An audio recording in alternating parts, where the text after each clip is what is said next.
Nice. There it is. We're back, baby. Come on. Shit. Take two. Got an even bigger pad this time. In it?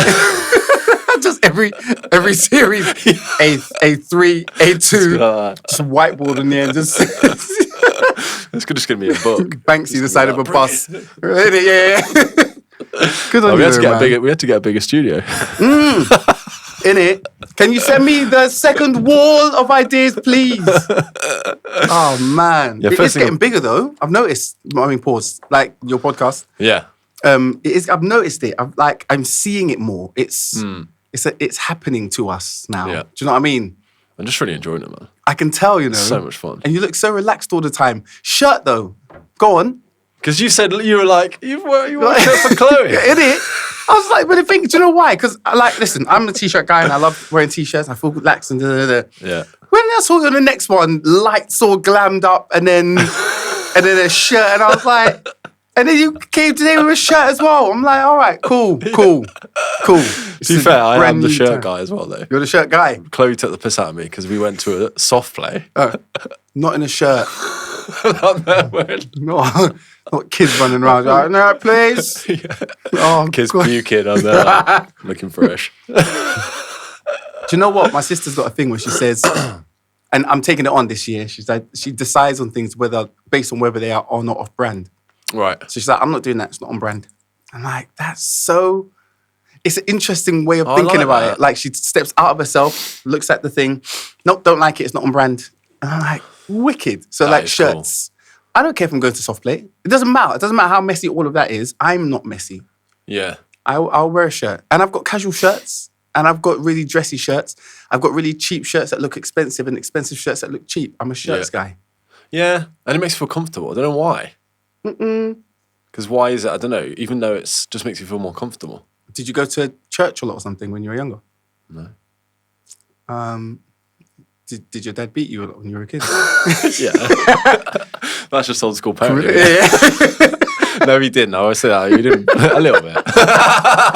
Sorry, Pops. This is the episode we said not to watch. We said not to watch it. We said not to watch it. We love you if you're listening. The thing is, I feel like even if I told my dad that I think I've got stuff because of being beat as a kid, he'd be like, what are you talking about? Yeah. I think what are you talking about? Selective memories. Yeah. One, selective memory, but two, selective importance. Like, I don't think he would think of beating a kid as something bad. Right. Yeah, I get that in the new age, people don't beat their kids anymore. And maybe it's a shame and maybe it's not. And we'll only find out in another 10 generations. So for now, choose what you care about. That's where he'd be at, which would annoy me. It's like... Because I need you like, to give me some affirmation. Give me some... Yeah, it's exactly that. Like, tell me you love me. Give me a cuddle. I don't know if I told you before, but my dad doesn't want to hug. Right. We spoke about it briefly on the last podcast. He won't hug. About the TV, right? You yes, told a bit he'll about touch the his TV. back. Exactly. Yeah. He won't hug. And he also... Because I went to see him only a couple of... Even now, if he went for what he's going for... Because he's I quite hug him anyway. He's big. He's big. He's only now in this part of his life gotten shorter than me. But when I was growing up, he was the It's weird how much shorter they get. It's bizarre. Like my Is dad, it because we're I sometimes see taller? him, Or are they actually shrinking? No, I think they're actually shrinking. They're actually shrinking. That's why you're supposed to do this hangs, right? So if you're hanging on the bar, because my mate, do you know Ollie Sears, drummer? Yeah, He's talking about it. If you do like a hyperlapse of you doing that, beginning of the video, you'll see by the end your spine will be longer.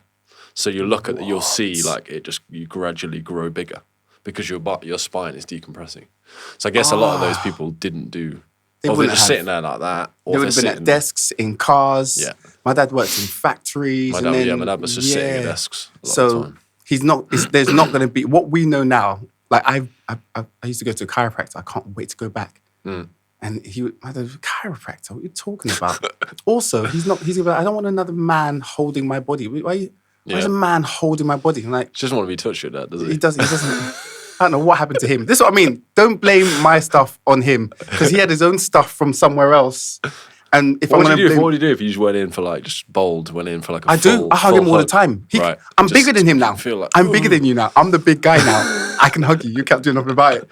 He's like, get off, and he just what he does just squirms. Get off. But the thing he has control over that I can't do anything about is that I love shaking his hand. I really like the thing of like you're the chief of the family and I'm the young general and I'll shake your hand and the young buck. He's like, don't touch me. Why is he? He's like, what's all this Even the touching shake of about? the hands. Nope.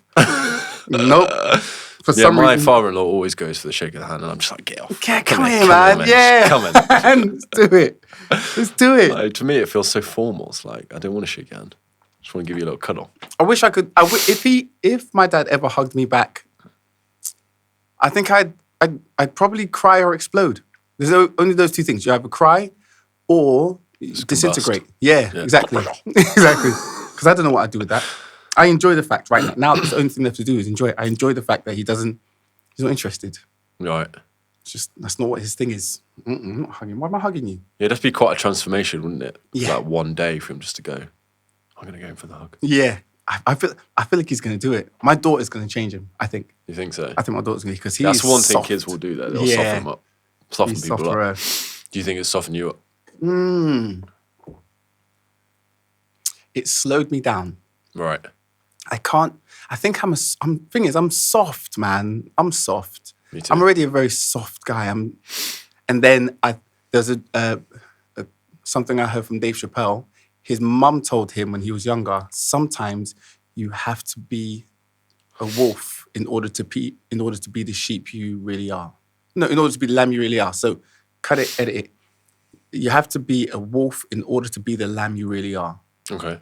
Could be a lion, who knows, whatever. Big predator in order to be your chilled self.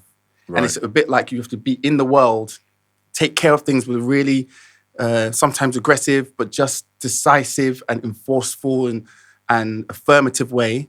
So at home, you can just relax and just be your calm, chilled, soft self. Okay. That's, I think, what I've taken on a lot of, because bro, yesterday, an old friend of mine who I used to write with when I was like early, mid-20s, sent me a song that we had written about, that basically we had a writing session and she had been telling me about her mum and her dad's relationship at the time. And it wasn't even at that time, it was when she was younger. Right. So we were just talking through, almost like therapy, just chatting through. And she told me about their relationship and it just wasn't right. So even when she was younger, she was like, it wasn't right. And we were both like, because my dad's and my mum's relationship wasn't right when I was younger. Mm-hmm. But she was telling me about it and we wrote a song. And the song was beautiful. But we just didn't have the resources to give it what it needed. She then has gone and had it reworked. Yesterday, sent that song to me. I just sat in my kitchen and cried about it, man. It reminded me of so many things, more than the song itself. It reminded me of like that process of writing, working with that artist, how I felt in my mid to late 20s-ish. Like, it's so many things. I was just like, this is great. This is cathartic. Yeah. Do you know what I mean? My dad doesn't have that catharticism in his life. I don't think he sits there. He's retired now, then? Yes. Right. Yeah. It's interesting because I don't know the point when he retired. I think at some point he just decided I'm not interested. Right. And he just started going to Ghana more. Okay. Yeah. And it's like, I guess external influence is a big thing as well. Yeah. Like, I guess we live in an age as well where you could go on your laptop or your phone and you could listen to 20 to 30 different podcasts about emotions. Yeah. And about things to do with the brain, things to do with the heart, things to do with the body. Like those people, from that generation, my dad, your dad, they would never even thought about that. And they couldn't go to their mates and be like, I'm feeling... Exactly. I know my dad's maybe longest standing friend. He sometimes they both travel back and forth between here and Ghana. And so they live sometimes here, sometimes there. Right. And my dad's got a house in UK. His cousin, brother, best friend, don't know. I still don't know. I call him uncle. Right. And I don't know how we're actually related because they haven't made it clear to us. Okay. But he often stays at my dad's house when my dad's in the UK. So they'll just hang out together. They wake up, knock on each other's door. Hey, you up? Yeah, okay, cool. You having breakfast? Okay. They go downstairs. They sit in the kitchen. They have breakfast together. They just chat. They might go out for a walk. One of them goes this place. One of them goes that place. They meet up in the evening. They chill, eat, talk on the phone or on FaceTime to somebody, go to bed. And they're just friends. They look like they're about to release a mixtape every time we take a picture of them. It's so interesting watching them two. Wow. But I can tell that my dad can't go to my uncle about his feelings. Right. Because my uncle talks like my dad. So it's a little bit like what do you call that? An echo chamber. Yeah. You can't do something outside the echo chamber. It's weird. No. And I think we're quite lucky, and musicians as well. I think they're quite Like one of the podcasts, Matt Roberts came on and we were just talking about community. Wicked episode. Yeah. He's a G, by the way. Mate. He's met my daughter. I've said that already. Have I you think ever done that last if I time know I that? was here, maybe was it last time I was here? I can't remember, but I know that between I don't know my if I know that. podcast and his podcast, he had met my daughter. Oh, nice. Yeah, and I was What really guy? happy at a festival as well. That's amazing. Yeah, we were backstage, and it was like, he Which came festival was over. that? Not. Don't do that. Was it Wilderness? Because it was the day after I saw you. Was it Wilderness? Because you said you were going to potentially going to bring your daughter to a festival, but Yeah, then you took. it was Wilderness. Yeah. I know that Matt was there. Wicked. How does your memory work like that? I don't know. That's what I mean. I would have remembered if you told me. Yeah. I've got some weird compartmentalization of like memories of where they sit. Well done. I'm trying to practice that. My mum used to do memory hooks. Right. I think musicians apparently have it more than other people. Right. Apparently they can like compartmentalize memories into like boxes more because that's how we learn songs. Yeah. So we learn them by taking them, thinking of like a trigger and then putting them in these little boxes. And then you go, oh, I remember this bit's happy coming about up. that. I need to use that. Yeah. Because it doesn't feel like my memory is amazing. Right. But I am amazing at remembering songs. Yeah. I'm amazing at remembering, interesting, I can't remember much about people's lives, but I remember a lot about how they feel. Like I remember their emotional space. And I use that as the hook to what I know about their lives. Do you surely remember more what you focus on or more what you really resonates with you though? Yeah, That's I kind guess of so. like what like ADHD is, right? People say ADHD is people... Hyper-focusing. Yeah, and not being able to... They just they don't care really about what you're saying. It sounds like me. Like I think I've got it as well. Like I love your relationship with your sons because it taught me about my understanding of generally young boys raising up into young men, raising up into men, an emotional journey. Now, because you were like, boys aren't less emotional than girls, and it changed something immediately. It changed something in how I parent my daughter. Yeah. She's got a cousin that we spend a lot of time with, and he is... I notice his emotions so much more because of that conversation. So because of that, one of the first things I said to you, how are your boys? Like, because that's how that box of memory has worked for me because it changed something for me emotionally. Because it's like resonating with something. Yeah, okay. so I appreciate that. This is a learning session. All right, so that was lesson 1. Going straight into lesson 2. Exactly. Yeah, but I mean, they're absolutely kicking the shit out of each other at the moment. I don't know what it is. Like, the last couple of weeks, it's like, our house is like UFC. What? Like, I don't know what's going on with them, but... For fun or... This is what I said. It's really hard to not parent through, I know it sounds obvious, but through your lens and through your like what happened to you and through your family dynamics that happened to you as a kid. So for me and Roshana watching it sometimes, we came from quite like boisterous families where if there was fighting, it would probably end in lots of shouting or, you know, getting hit or something like that. So I think for us, we're there just like, getting triggered. But then you actually ask the boys, they're like, yeah, we're just having fun. And it's like, what? It doesn't look like the fun that my parents would have left me alone about. No. So I think in our heads, we're just there like trying to just either walk away or trying to just almost like, don't know, take ourselves out of it. And that's a really tricky thing to do. Oh. How long has this season been for? Definitely since Christmas. Ah, man. Yeah. Because they were ill over Christmas. Okay. So they were just a low energy, which for them is weird. You know, Ruben came out and he was just like, I was like, are you all right? He just didn't look well. And for him, he's normally, you know, Mr. Energy, and so Samson, to be fair. But oh my God, when we were at Festival, they ran. That's what I mean. Ran. That's the energy. That is just oh my God, no. And then Rashan was just there with Roshana. Yeah. Was there. With Ezra. What's his name? Ezra. And she did her very best to have eyes that could see in different directions. I was just watching her. There were points where you could see she was like, nah. Yeah. Nah. They'll show up. Yeah. And she just watch you for a bit. They'll show up. They'll show up. That will still be one of my favourite moments. Because I remember you saying on the first podcast about your daughter singing at you at Coachella, but like just Ezra like leaning back with his little headphones on, just looking at me again. I was just like, this is too much. It does something in it. Yeah, it's so special. Man. You can't. It's interesting because it's the thing that makes. I was thinking the other day, and I say it a lot. Our job is a human response job. It's an innate. We've turned what humans do innately into a profession. Mm-hmm. We don't innately operate on brains. We don't innately do taxes. So apologies to brain surgeons and accountants, but we don't innately do, those aren't inbuilt operations, but we are innately rhythmic. Right. Like we will innately communicate, even language. And to move as well. And to move, right? Do you see what I mean? We everything has a melody and a rhythm in terms of how we operate. You can hear how someone feels based on where they talk. Based on where they talk. Like you can hear through a wall if you can't hear the actual words, whether it's an argument or whether it's a debate even. And that's just, it might be a slight nuance and you can tell the difference. And we've turned that into a career. And then in that career, we're getting to bring our families, the youngest in our families, who don't know how to turn it into a career, to observe that. And we can then see the appreciation of that face to face. Tell me what profession you can get that in. Yeah, will they ever see you work? Like most professions, they would never see you work. They never see you work, let alone it be that. They never. There isn't a come to work.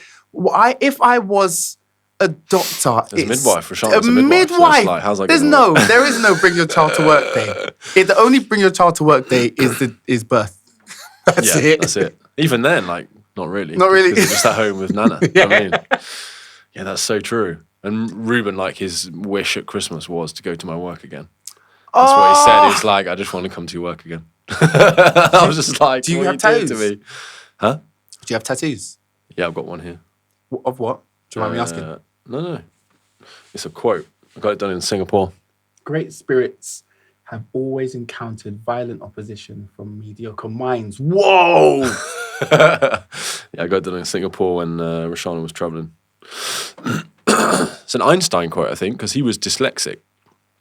And like kind of came up. I think he had. Well, who knows if he had ADHD, but he definitely had lots of like neurospiciness. Of course, yeah. That's what Tess calls it. Neurospiciness. Yeah. I'm like, that's a great way of putting it. Yeah. Someone did that.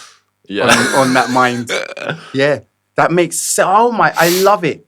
I was going to say what your son said is a tattoo worthy quote. Yeah, it's tattooed. I want to go to see Daddy work like that. It's because you can't get it somewhere else. It's a good point, actually. What you said. I'm trying to think of any other profession.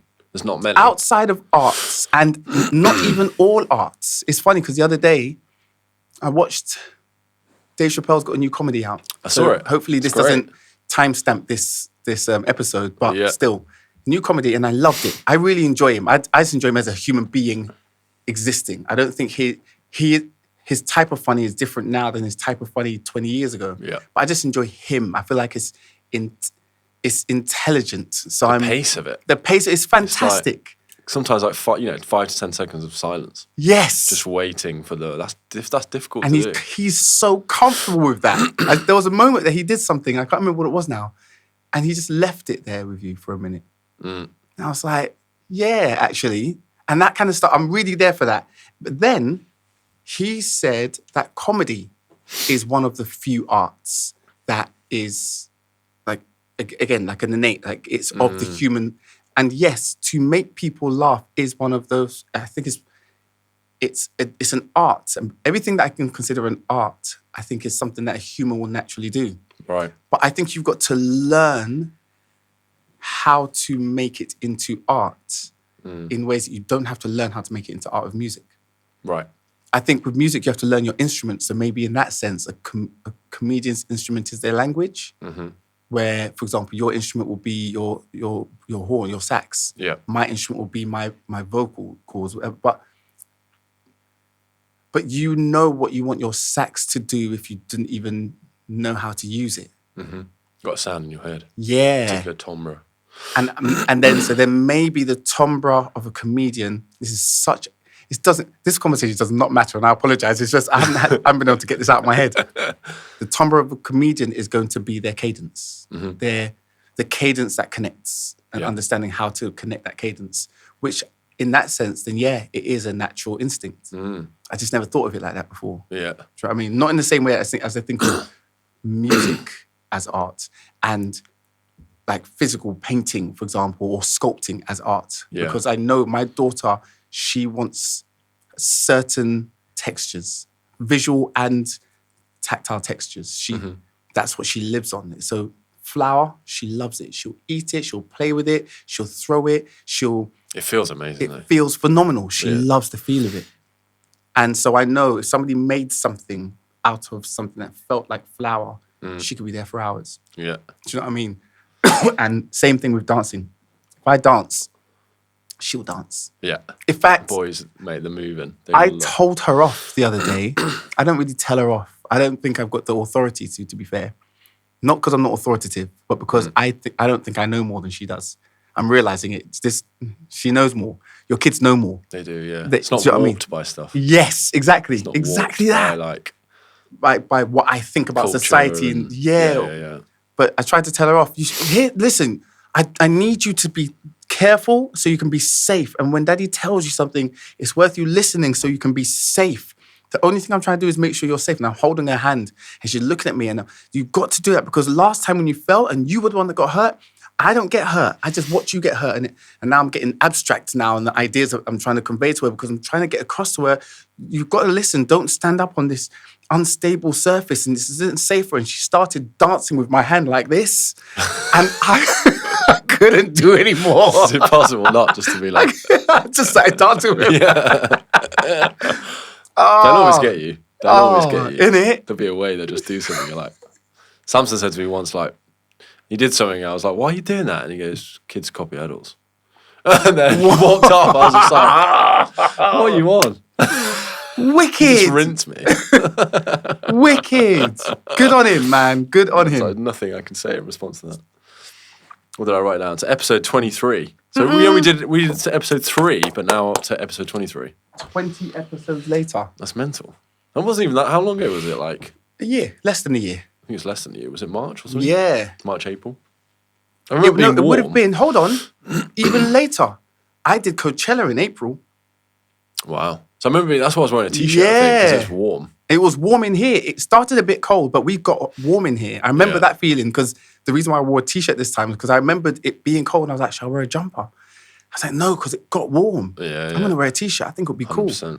Yeah, it was after Coachella, so it would have been even maybe May. Wow.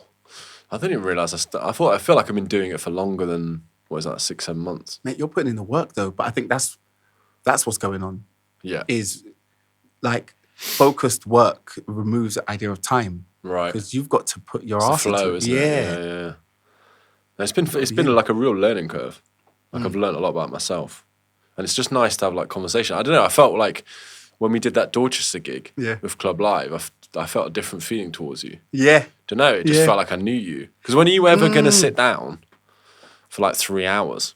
It does something for you, you know? 100%. I feel like, to be fair, that's something my dad had and has that I don't think I have as much. Right. I think I would have had a lot of that in my teenage years, maybe early 20s. But I don't think in this part of my life I've had much time to just sit down and just talk to a friend and just for the sake of talking. Yeah. And I mean, gigs are probably some of the best times that we've had to talk, but you don't really get quite time. like, Stop starting. Eat. Go and be entertaining. Right, and then you can't come on stage after this, right? Let me tell you. Oi! I've had to make big changes this year, man. We're going to talk more this year, you know? Nice. You and I are going to talk more this year. We've got our project to work on. Mm-hmm. That's 100%. One of the reasons. I was listening to some of those ideas earlier. Yeah, they are wicked. That kind of like really dirty beat.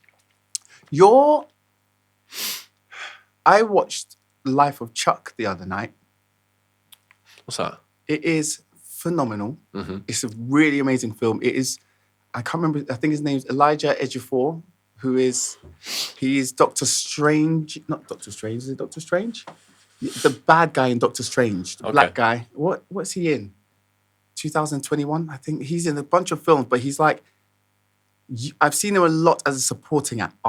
Mm-hmm. I can't remember what he plays leading a lot, but he's an amazing actor. And then there is Loki, the guy who plays Loki. Okay. I can't remember his name. Begins with a H. Henderson. And then there's also the girl who plays Gamora's sister. Okay. In Avengers. So there's some really good actors in it, but it's a philosophical movie. I haven't really watched a philosophical movie for a long time. And it basically talks about the different aspects, or 3 different aspects of the development of one guy's life, but in different orders. So it goes to the end of his life first, then somewhere in the middle, and then the beginning, and then somewhere just after the beginning. So it's like 3.5 acts. Okay. And it's kind of about his death, kind of, but more about his life. It's weird. Mm-hmm. And I said that because shit. We're going to talk more this year. Great ideas in the songs. Doing the project. You are. I am vast. I hold multitudes. Right. That's what I think of you. Okay. When I saw it the other day, I was like, that's what Max is like. Right. You're weird. Clip that. You're weird. Like, every... Uh-oh. Okay. Well, ignore that. Don't worry about that. Don't worry about it. Okay. It's so funny. It's such a non-important thing. And I hope Gemma doesn't see that part of this podcast episode, bro, because it's the thing that she dislikes about me. What, the flies? Not dislikes. I can't stand flies. Oh, mate. It's like they're... You're Kate Brown, mate. She literally, my favourite thing to do with Kate Brown is be like, what's that? Because she'll like freak. I'm talking like, oh! Oh, no. I just think they annoy me. It seems like they're there to annoy me, though, because I'm always like... Even more, what about like wasps and like bees and stuff? Not so much. Just flies? Just flies. Okay. Small ones. Also, you don't really see them persistent much in ones. January. In January. You don't really see them. So they I don't know what they are often there to annoy me, and the rest of the time they are my mum trying to tell me something. So I have to then have some kind of grace for their existence. Yeah, innit? What would she be saying? Don't talk about me like that. Like, what are you talking about? It's weird because, you know, like, you can decide to see signs in anything. Right. I decided that after my mum passed, I decided that weird things that happen that only I or only a few people, or I don't know, it'd be very random to find a lot of people in the same place that notice this thing or feel this thing. Mm-hmm. They have to be a message from my mum. They just have to be. And I have to decide what the message is. I have to decide if it's a message. I have to decide what I'm going to take from that message. I have to decide if I want to listen to that message. She drops messages, though. She's been amazing. Like, I know that she cracked a joke through my girlfriend. Right. My girlfriend said something, and this was too long ago for me to remember what the joke was. But I remember rather than laughing, I started crying instead. And she was like, that was funny, Jay. Like, what are you doing? And I was like, no, it's just because it's basically that I feel like only my mum would have known about, I find that funny. And you even said it in her tone. And it was too much. And she just left the room. She was just like, Gemma's got her own stuff to think about. I'm not doing all that. Aren't you supposed to be writing my album anyway? What's all this? Like, she's there. We're sensitive souls, though. We're musicians, mate. Oh, man. Especially people who are front people, I think. Yeah. Either horn players or singers. Or singers, innit? What were you saying I was weird then? You didn't really... Let's elaborate on this. You produce... Okay. When I came in, you showed me a gospel track that then you had done a horn arrangement for. You haven't shown me the horn arrangement yet, by the way. Right. So there's that. Yeah. Gospel track, horn arrangement. Tracks that you sent me, clearly you're a neo-soul head somewhere and you're a hip-hop head 100%. somewhere. First thing I listened to. Well, first thing I was obsessed with as a kid. There you go. How? My parents were very, very diverse and like erudite in the way that they... Who uses the word erudite? In the way they listen to music. Because they just like, they would take me to classical concerts. They'd take me to like classical concerts with jazz, like sax players. And then my first album was the Fugees, but my parents bought me that. Your parents bought you the Fugees? Yeah, because they were into like Lauryn Hill and they loved... And then it was that and Marshall Mathers EP, as well as like Fatboy Slim. So like all like the breakbeat stuff from Fatboy Slim, I was really into. Well, when I said you're weird, you knew exactly what I was talking about. I know what you mean. I just wanted you to elaborate on This is what I mean, though. I really like it.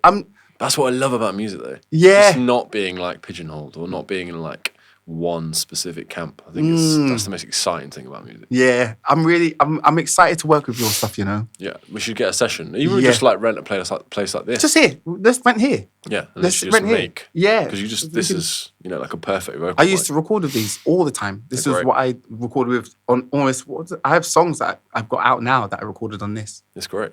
Yeah, there's a woman based in Worthing called Abby Flynn. She's like a vocalist. And she came on the podcast. She just released a track with Tiny Temper. Sick. But she just did this thing where she rents an Airbnb place for like 5 days with her friends. And it's like a seafront place with like open plan. You can see all like the glass. And they just make music for like 5 days straight. And she said it was like 100 quid a day to rent this place between like 4 of them.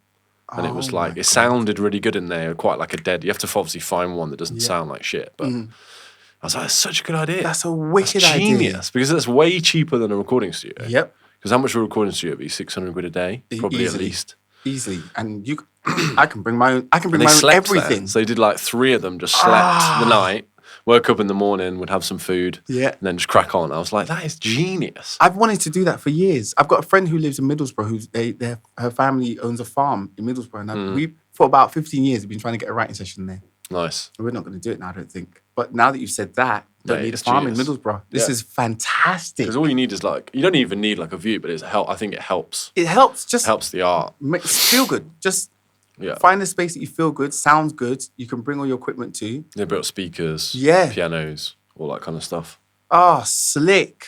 Yeah, we literally just chatting, and she's like, we hadn't spoken about music. And it was like, is it coming back again? It's talking to you.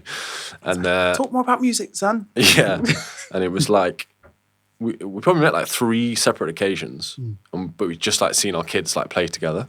Oh. And then she was like, oh, by the way, I'm a singer. And in like, I don't know what it is about musicians. You're like, oh yeah, whatever. Because you think immediately, that's what you think. You're just like, yeah. And then she started talking, and she said, obviously she's releasing a track with Tiny Temper. And she knew loads of the people that I knew. And I was like, oh shit. Oh, so you're actually a singer. Yeah. Right? Actually a singer. Because I had to click a second time now, innit? Like, yeah. I didn't want to sound like a dick, wicked. but I was like, in my head, I was like, oh yeah. I know, it's not a dick thing. Because it's the same as when somebody on the street who says, oh, you're a musician. Have you ever thought about going on the show? And you're like, that's not it. Or who have you played with? Yeah. First time. You're like, oh, okay. What did you do for the rest of the week? Right. What's your real job? And so you expect that anyone who says they're a singer is also coming from that space. Especially if you don't know, not in like an egotistical way, but if you're active and I haven't heard of you, there's either a less than 100% likely gap in my knowledge about who's in the network around me, or you're not in the network in that same way. Yeah. Which I think after you've done a certain amount of time, it's fair to start making assumptions. But maybe to avoid that feeling of being blindsided by someone else having a full-fledged career, probably easier to just like let whatever information comes in live on its own merit. Like that's happened to me a few times of like, oh, you're a singer, okay, and then how's it going for you? And you could tell I'm shrugging my shoulders when I'm talking to you because I haven't heard what I think of singer yet. Yeah. And then you tell me something about what I think of singer that resonates with me, and then I feel myself change. Oh shoot, I'm an arsehole. a little bit of an arsehole. Okay. I like that. But carry on. Yeah, I think I try not to say too much in those situations though. I try to like suss someone out first before, or almost like know them. Smart. Because when they ask me and I'm just like, I don't know. Yeah, I don't really know you yet. So I don't really know what your perception of music is or perception of anything is. So I'm just kind of like, maybe wait a little bit. Wait and listen. Because I've done that before. Definitely done that before. We're like, yeah, I've done this. And they're just like, all right, mate. All right. Chill out. Isn't it? Do you think you've got ADHD then? Because I was talking to Adam Bourne about this. He knows he has, isn't it? He's reading out, shout out Adam Bourne, absolute legend, but he was reading out all of the different symptoms and we were going through it. And I had some of them, and then to other ones I was a bit like, that's not me at all. I think I don't care enough to care. Like, if I do, cool. And if I don't, also really cool. But I think I've heard enough stigma and enough praise to notice that I'm somewhere in the middle about how I feel about it, and then probably also somewhere in the middle about how I show up symptomatically. Do you know what I mean? I'm like, if I thought it would matter, like I don't have a thing of like, oh, why can't I, or why isn't this, or what? And I know that some people, as soon as they get a diagnosis of what's going on, they can start debilitating. No, the diagnosis isn't debilitating. Oh, right. The diagnosis is freeing, because you get to be like, oh, that's what's going on for me. I can put this in place because there's been people have found the remedy to the things that are going on for me. It can probably go the other way as well. It can Someone just be like, and I know somebody who it does, freeze. who has become debilitating, and that became their crutch. They were like, oh yeah, because I got ADHD, and you're like, yeah, that's dangerous. Yeah, it doesn't. Just don't make anything matter so much. As soon as you make something matter, if it doesn't work for you, I guess is what it is. If it works for you, make it matter.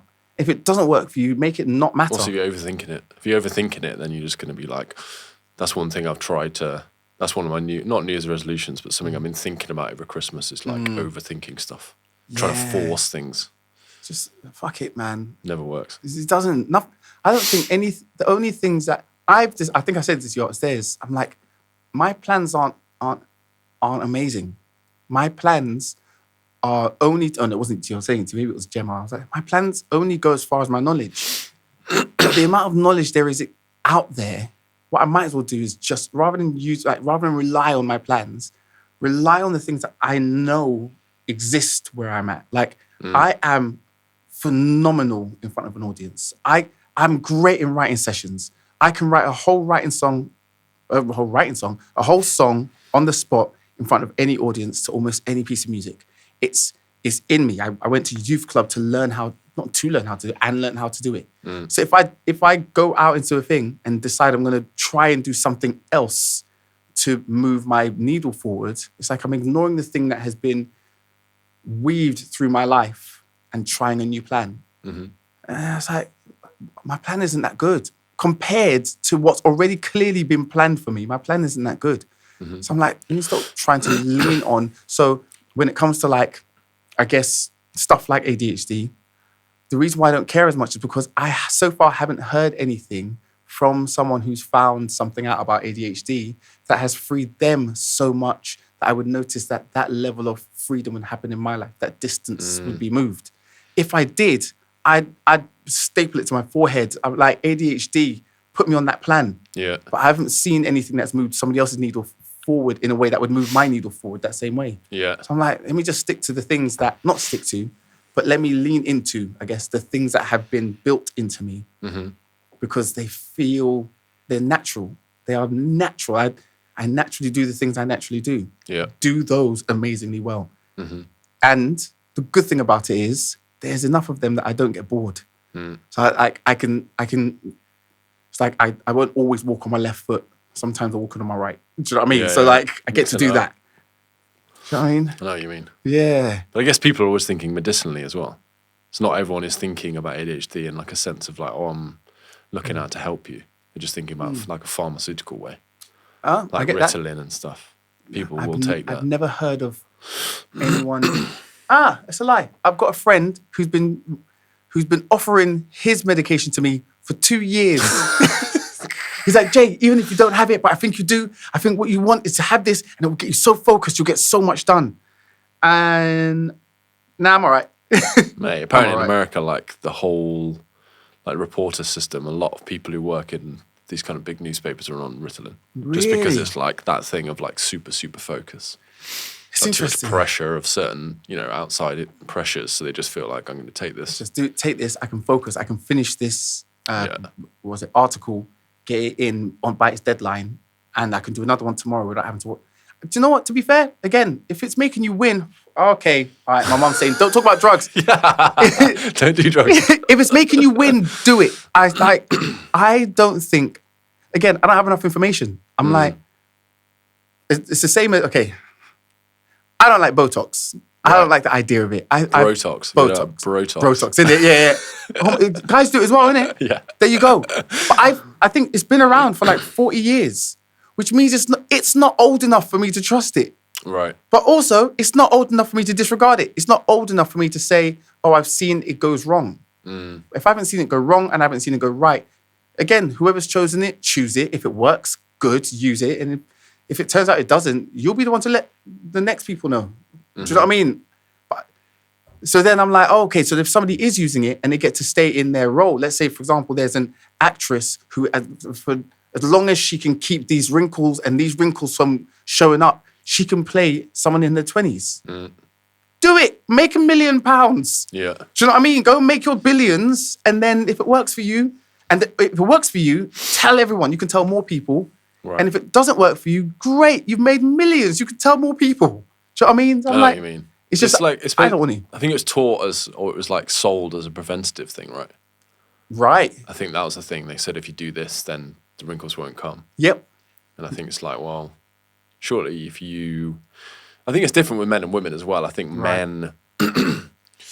Why do men use it? Why are men using it? We're musicians, by the way. I don't know. I've never heard of it. Just heard someone talk about it the other day on a podcast about men using it. And I guess it's the same reason why women would. Just feeling this kind of like existential crisis of, oh, I'm getting older. But I think men, I don't know, men seem to be getting, when men get older, I think people see it as like a sexy thing of, you know, kind of aging gracefully. Yeah. But I think there's more stigma on women when they get older of them feeling like, especially with singers and especially with musicians, not feeling like they're as relevant or, you know, as bookable. Yeah. Which is a sad kind of state of affairs, really. The worst thing, I think, is there's more, from my impression, men at the helm of industries that should be led by the more creative energies in our world, which I have experienced more in the women in my life. And you notice that our industries will lose something from having a guy at the front if that guy isn't tapped into something emotionally charged or emotionally connected, which I'm usually noticing aren't. Yeah. So even if I've talked around the houses some, it's because I'm deliberately talking around the houses some.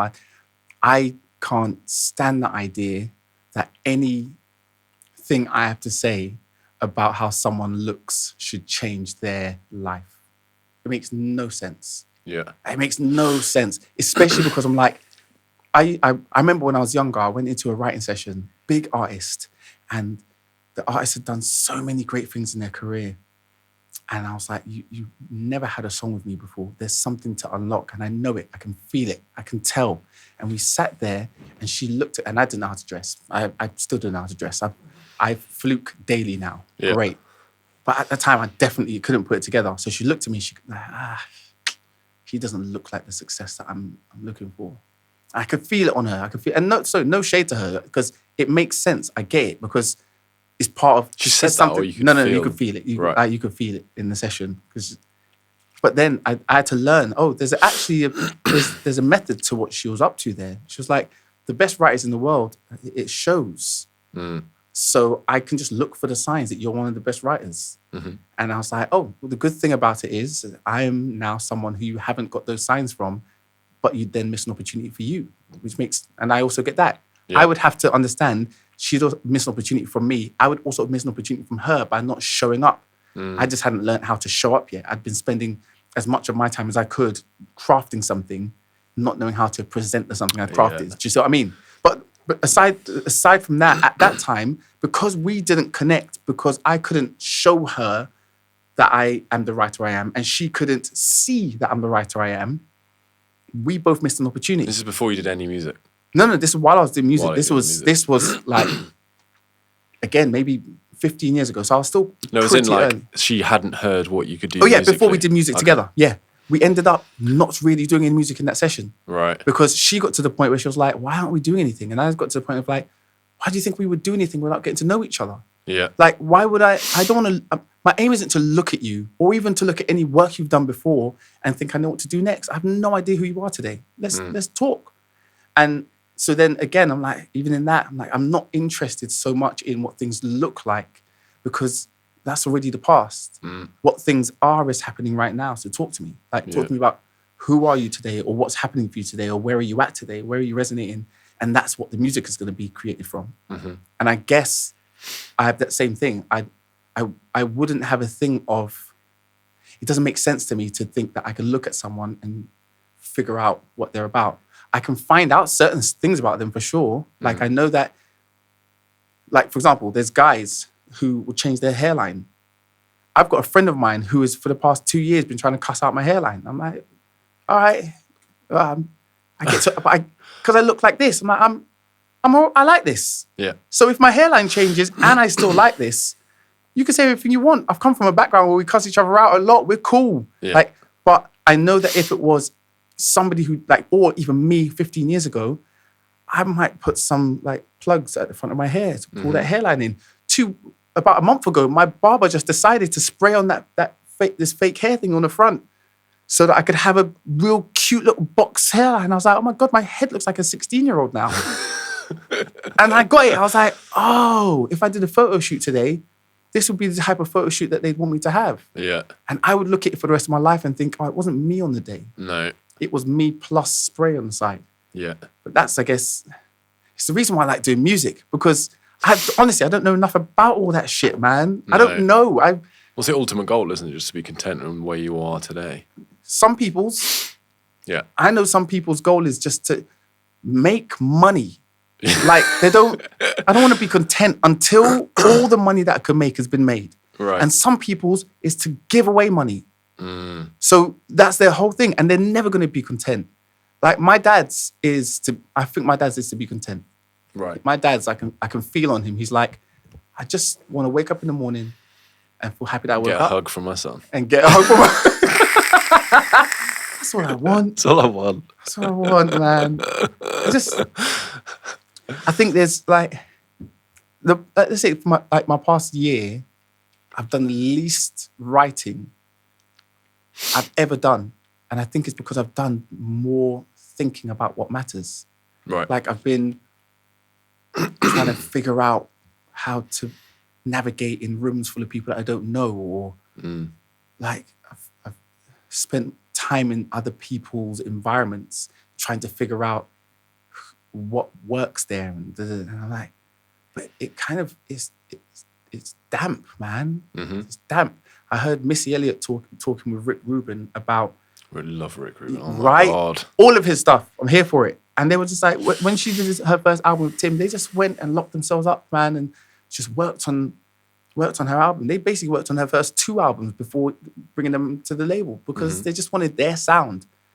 And now, I don't think that with all the thoughts flying around the world, that you would get an album like that as readily. Right. Happily, I'm seeing a few people coming out that I'm like, what they're releasing is outside of this world. And it's been such a long time since I felt that about the landscape. I'm like, oh, there's people releasing music that's outside of this world. Like, do you know what I mean? I know what you mean. Yeah. It's like releasing music. I feel like I used to release music to appease certain people. And I definitely feel like the last 6 months I've kind of gone back. That's why I've gone kind of like slower to the whole like new soul and hip hop stuff. Because I think before I had some success in the house music world, doing some cool gigs. Sick. But then I think I was tying that into getting affirmation from those people who gave me those gigs. And it's like, well, that's not really being true to yourself. Yeah. And also that's also saying that music is just for one application. And that one application would be playing, you know, from a DJ. And that to me is not what kind of resonates the most with music. I think live bands is what resonates the most with me. I love DJ sets, but that's not what resonates with me the most. Yeah, I get that. So I think we even spoke about this last time. Like for me, releasing music is almost the worst part. Yeah, because it's like, I'm flipping that this year. I guarantee you, I'm flipping that. I think I'm done with that now. Both you and I now are done with that idea. Right. Because I think we both, it's the part of the music making process that doesn't matter to the music making. You've made it. But I think, here's what we're going to be realizing this year. the art that we put into making the music is the same art we put into releasing the music. Mm-hmm. Because I think the art goes beyond the composition. Mm-hmm. The art goes into the connection. For example, when you're on stage, you know that you can play a line like this, Mm-hmm. or you can play a line like this. Yeah. And you know the audience will feel something different depending on just the angle that you place your body. Yeah. The actual song doesn't change. The notes you play don't change. It might be that you'll strain a little bit and they can feel a little bit more if you do that. Mm-hmm. But you can add that strain right here. Yeah. But you know if you do this, they get excited. Mm-hmm. That's what the releasing thing is. Okay. Do you know what I mean? I know what you mean. That's what I think is going to change how we feel about releasing. Okay. Because I think releasing used to be the mechanism of distributing and tracking the numbers. Yeah. And I hate that as well. Oh, it's the worst. It's always just a bit just like, numbers. Numbers. But I think, dangerous game. I think you did something the last time what was it? Is it Good People? Good Vibes. Which one's the one that? with E-Man on it. Fuck, what's it called? Don't know why my brain's gone completely blank. We'll come back to that. All right. Like, it'll spring to my mind in a minute.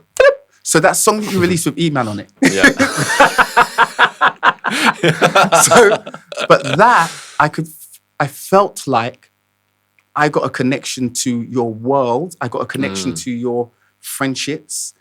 It felt like you were just presenting your music to me and anyone who was like, oh, what's Max saying as a musician? Yeah.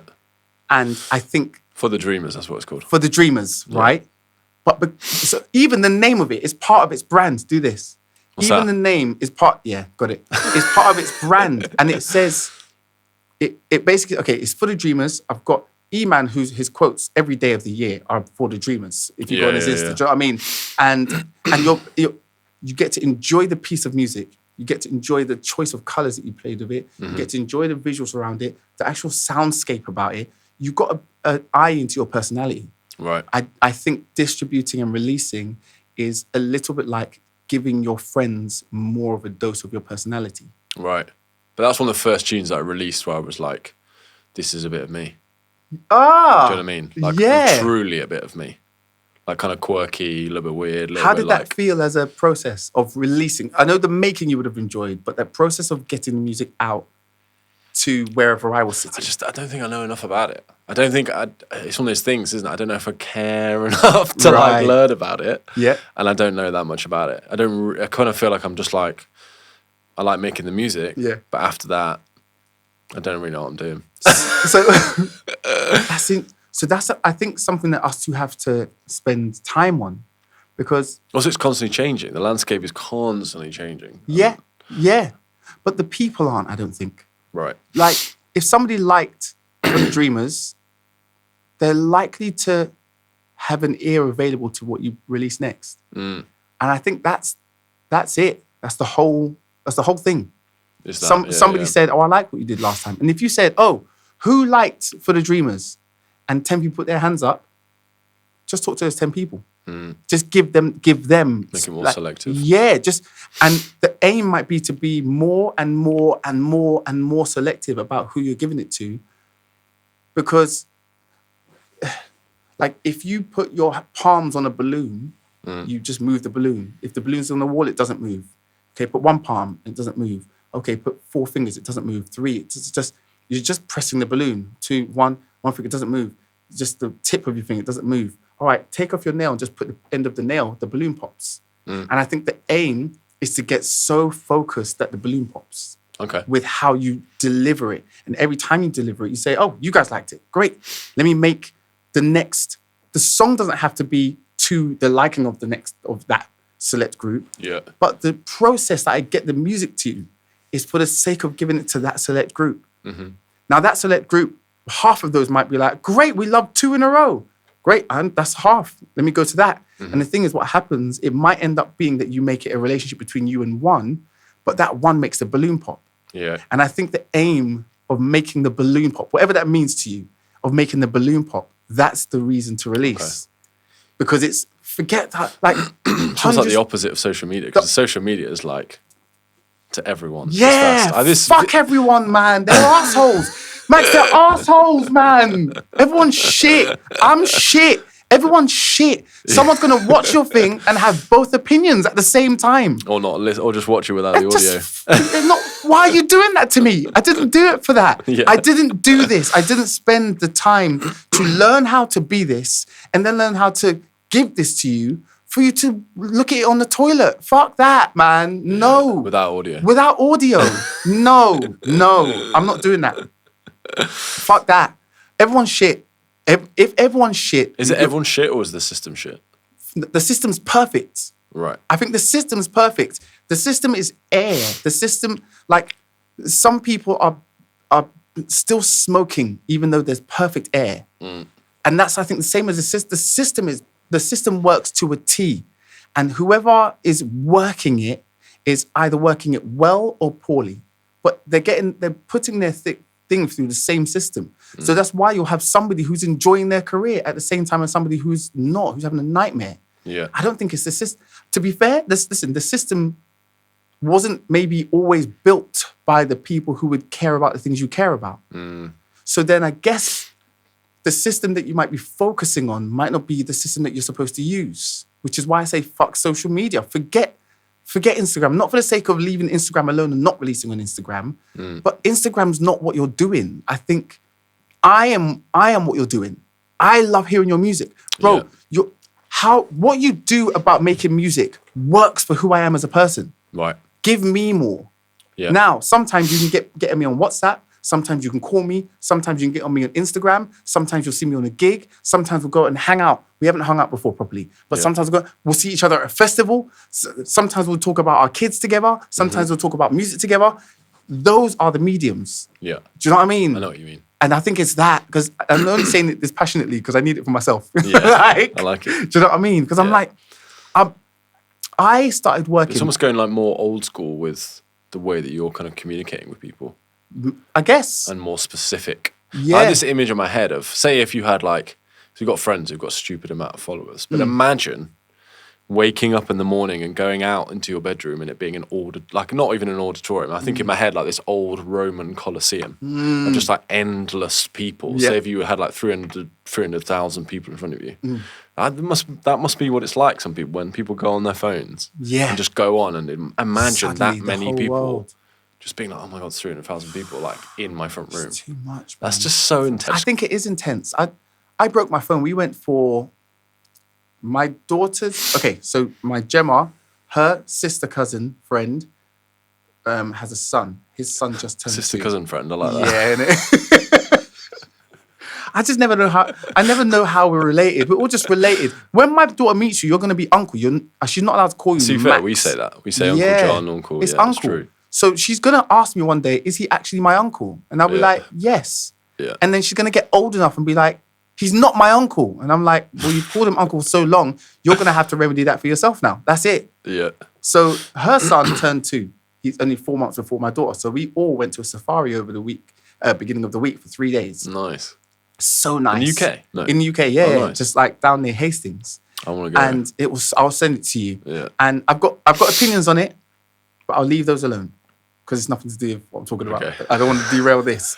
I dropped my phone on Monday morning. So we left on Monday, got back on Wednesday. Monday morning, I dropped my phone. And for the first time in all the time I've had it, it dropped and the screen smashed. I was like, whoa, my screen. Sometimes I'm standing Is that here. right? It's supposed to be, was it iPhone or what? It's Android. Sometimes I'm standing like this and I've got my phone in my hand and my phone just falls out of my hand. Like, it's almost like it wanted to. Right. I don't know how sometimes it just falls out of my hand.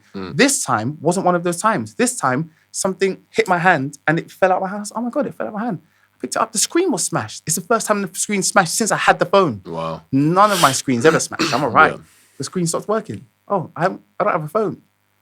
And we're away. I can't just go to a shop and get a thing. Yeah. Gemma, fortunately, just had a second phone. She just doesn't use it much. And I was like, can I use your phone? She was like, yeah. But I didn't realize that for 24 hours. That 24 hours was the best time I've had in so long that How present are you? I was like- there. All I was there. Especially with kids, they're a bit slant. Sometimes you can see them like looking like, what are you doing? Yeah. Get off that. Get off that. And my daughter used to, like, we don't really go on our phones around her because she just stops and watches you. Yeah. She just... My boys will literally cuss you out. They'll be like, what are you doing? Get off your phone now. Reem will be like, get off your phone, Mum. Start singing in her face. Oh, good. Because she doesn't get my daughter doesn't get what it is yet. So I get that. I get once you get that, oh, that's a device that you've got in your hand and you're distracted now. Get off. Like, So, but when I was off, I was like, oh my God, no notifications. I didn't go on Instagram. I didn't wake up and check Instagram or my WhatsApp or my emails. Those are the three things that I would go on. And my sister, for example, she'd wake up, it would be TikTok, Instagram, WhatsApp, and maybe emails. And then she'd go to the stuff that she's up to. She's a fitness person, so she'll go on to whatever. But like, I woke up and I didn't have any of that. I woke up and I danced with my daughter. And then I checked in on like my kind of nephew. Like I checked in, oh, how's Jem? And we were sleeping on bunks. So like, how was yours? Oh yeah, it was a bit crooked. How's yours? And I was sleeping next to my daughter, like, and so we were all kind of cripped. Nice, it was so cute, man. I love that. But it was very much like we're just here. Did you see animals from your room? How does it work? No, but just like 20 yards over there, 2 lions, and 100 yards over there, rhinos. And that's I'm like, mental. As you were saying, I remember someone told me this story once. And this guy went for a jog. He was doing like a safari, but in Africa. And he went for a jog. Oh, and like, I remember his wife was like saying it to the woman who worked there, like, oh yeah, he just went for a jog, and she was like, what the fuck? And obviously, like radio to everyone around, being like, get him, and they had to like get all these lorries out, so all the like the kind of trucks out, and jeeps, and like find him, and he was just there, just running on safari. Just went for a cheeky jog, mate. Cheeky 5K. Imagine, and he's got that in his life now. In his life, that's what he said he did. Yeah, I was just running down. There was a giraffe over there. Hyenas were eating it. What are you talking about? I got a good 5K in. Right. I saw a video the other day of, polar bears are the apex predators in the world because they are maybe one of the only mammals maybe who they don't have the option of vegetation. No, nothing, right? There's nothing. So they see humans pretty often attack humans. Yeah. Humans are their prey. Like in those environments, humans are prey. There's like just no two way. Like a lion sees a human is like, choose. Yeah. A polar bear sees a human is like, there is nothing else that I've seen that's edible for 4 days. You're getting eaten or you're escaping. That's the only 2 options that happens. That's amazing. I love seeing things that reminds me that we don't matter. Yeah, and we're so weak. We're so weak compared to that thing. Oh my God! It's just a joke. You have to get away. You have to have. Fortunately, we have vehicles and weapons. Yeah, guns. Yeah. Imagine if we didn't have a polar bear. You're dead. I've seen animal, Revenant. Like monkeys, any animal. That's true, innit? Yeah. Like basically, like even a fox, you'd be a bit like. Because when I heard foxes will attack if they're cornered, no, I leave them alone. No, it's not worth it. All this stuff is just. Do you know what I mean? We're fragile. Like weak. I was talking to my friend the other day, and we were saying, would we have evolved something in some other way if we hadn't focused on technology? Like if it wasn't sticks and stones, and then the wheel, and then agriculture, and then vehicles, and then I guess like information technology, and then artificial intelligence. If it wasn't that as the trajectory of what we thought of progressing, would we have physically learnt to progress differently? Would I be able to sing to you using just a resonant chamber in the back of my head? Do you know what I mean? Would we all be able to use our whistle tones? Yeah. Would clicking be something I can do with all 4 fingers? Do you know what I mean? Like, would we have... And I'm a musician, so I'm just thinking of how I would have evolved, like, like clicking from the sides of my neck. And do you know what I mean? Like, what would the evolution of being a human be? Would we be able to be strong enough? Would we get thick enough skin that if an animal came and bit us, we'd survive a bite? Like, it couldn't penetrate our skin, for example. Like, what would we evolve if we weren't so preoccupied with the technology we were developing. Well, I guess they think that are we morphing into some kind of like alien being where, you know, they've got kind of like weak bodies but like massive heads. And are we morphing into that, like this strange kind of like, or is it going to be eventually that the phone's just going to get closer and closer to our face until just inside facing out? So you can just like print it out and go, and then you can just print. I think we're on the way there. You know, there's a book called Conversations with God. Okay. It's 3 massive books. I've read the first 2 audiobooks. I haven't sat down and opened the book for long enough to know that it was an audiobook that I heard. And the audio, basically, I think the second book maybe talked about what artificial intelligence, what technology can be for the human condition. Right. And it's an extension. So then I start thinking of what would it extend? Like before, excuse me, my bad. Sorry, everyone. Bleep it? No mind. Before you have a burp count. Everything. It sounds like a burp button. Isn't it? Like before we even think about what it is in music, we already use cars so we can get places faster. We already use planes so we can get places even faster, rockets so we can get places further and faster. We already use printers so we don't have to write so much. We already use, I guess, calculators so we don't have to do the calculation by abacus or by hand. Like, we're already using technology to extend what we're about. And then I guess medicine is used as a form, like we were talking about Ritalin, where people are using it so they can focus and get more done faster. And I guess the only thing that we but the only thing that could be important is if we are doing something that is a detriment to our long game for the sake of our short game. Like, one of my team said, there is a couple in the Philippines, famous couple in the Philippines. The guy cheated on the girl. Right. They broke up, famously, publicly. He then wrote a letter to her, apologizing, giving his reasons why, taking full responsibility, taking total ownership, totally took it on, and he gave her everything, like a letter. They got back together, famously, publicly. A few months later, she published the letter because of how romantic it was. Right. Sent it out to her fans. Her fans studied it and said, that was Chat Bay. That was Chat GPT that wrote that for you, for your now, fiance. Right. They could check it, they analyze it. That's Chat Bay, that's Chat Bay. That long hyphen, the wording, right. The amount of times that someone says, it's not about da-da, it's about da-da. Like, you can hear the rhythm. It's not quite human. It's not quite human. Yeah. Which means he overextended, maybe. That guy used Chat Bay to overextend, and you could see the point of his overextension because it fucked with his authenticity. But does that not also mean that she maybe didn't know him as well as she thought she did? Because she saw like the way that he talked to be like, because if you wrote me a text or Roshana wrote me a message, I'd be a bit like, that seems weird. Yeah. That seems odd. And I think that's what I'm talking about. I think if we ever use technology in a way that is to indemnify us from having to use ourselves well, like, I don't want to run faster, so I will take X drug because it will just push the faster. And stop. Then don't be a runner. Like, do you know what I mean? That could be simple. You could just get someone else to do the running. You do the thing you actually want to do, and whatever you want to do, your mind is going to be working on it. Technology is working on the thing your mind. Our bodies are technology. Do you know what I mean? Like, that. I think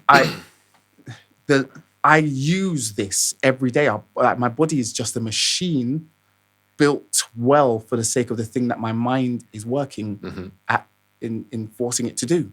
All right, so the same thing. My car got me to a certain point. Those trains they made got me further. Like, the technology of the bank card that I got to tap in the door. There's certain things. It's all technology. It's just extending the thing. All we wanted to do was to get together and chat. Yeah. Do you know what I mean? So that's the human part. Okay, so we have an aim to get together and chat. And then maybe to offer more people the conversation. So we want to chat with more people. That part's great. But if we just had a hologram of you there, or a hologram of me here, we didn't want to get together and chat. So why don't you just do the thing you fucking want to do? Like, rather than putting AI in the space of something that is possible to do, why would you waste your time doing it if it's not the thing you want to do? Yeah, it's really weird. When people say they do it with music as well, I'm just a bit like, that's the most fun part. That's the most fun part. So okay, fun. all right. So I don't know if I'm right or wrong. So you tell me what you think first. Go on. I haven't found, until last night actually, I'll say it openly, until last night, I couldn't find an appropriate application of making AI music. Right. Couldn't find it. I've been searching, I've been open to it, I've been just letting it happen around me. I've checked it a little bit, I've just dabbled for a day, I wasn't interested. And then I just checked out my friends getting into it. And this is like finding out if you want to have sex by watching your friends have sex, or, do you know what I mean? How's it going in your room? Like, but that isn't how. And only yesterday, something showed up in my life that was like, all right, if it was this direction, I could fuck with it. Right. Sorry for swearing so much. I've been swearing more. You didn't swear that much. Good. Sworn a Thank couple you. of times. We'll bleep a couple of them. Oh my God. Yeah. Thanks for that. Let's get some more in. Yeah. It's not in it. There's everyone out there. Anyway, but only until last night, I couldn't figure it. Because it felt. So they played you a beat or something, or they played you. All right. So I'll tell you. Actually, so it was what I was talking about earlier. My friend and I had written a song over a decade ago. Right. It was about something that was really emotional for both of us. We wrote it together, and then we didn't do anything with it. Mm-hmm. Yesterday, she hollered and said, "Jay, I've been just playing around with what this could sound like if this was finished." Right.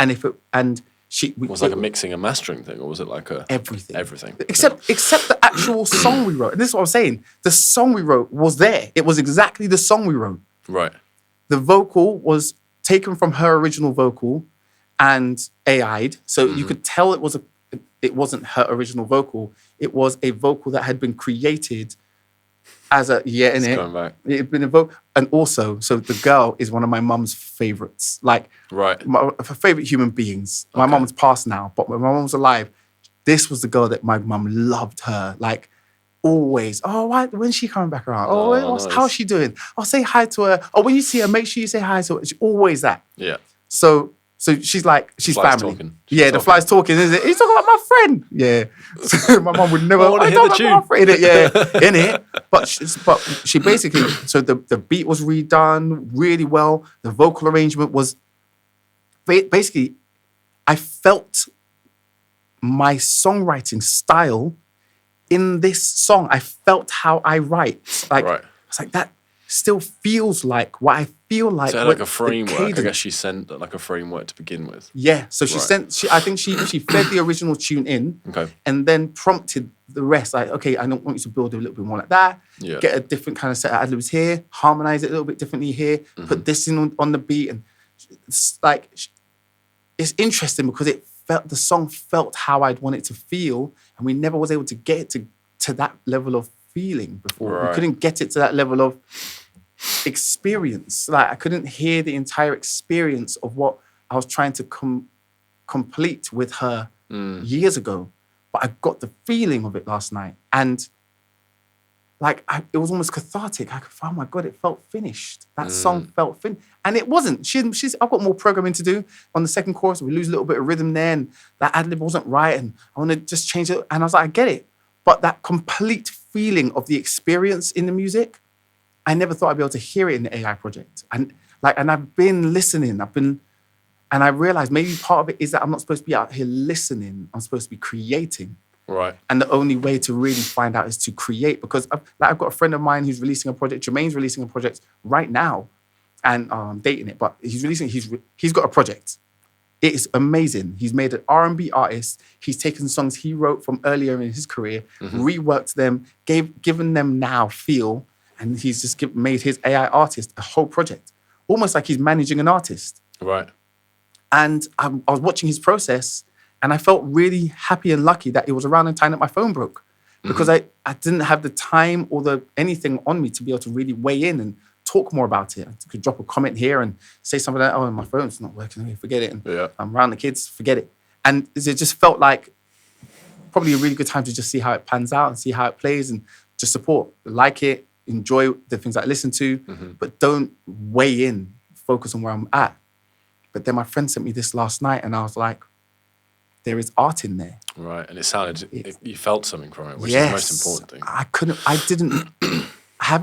That was the first time I'd felt something from it, from Right. anything that I'd heard even before we were making AI music, like sync music for a while, started to feel like everybody was writing the same song. They've sold, haven't they like signed loads of, like the big companies have signed loads of deals with AI, right? Yep. Just for sync music. Just for sync music. So, but I mean, it's probably too late for them to create any new emotions anyway. Like, There must be so much library music out there anyway. There must be there's so much, but it's saturated. also, it's interesting. If it was saturated, You've done any but there library was stuff? a lot. I love making library stuff. Me too, man. Like, you can just put have a vibe, make something, put it together.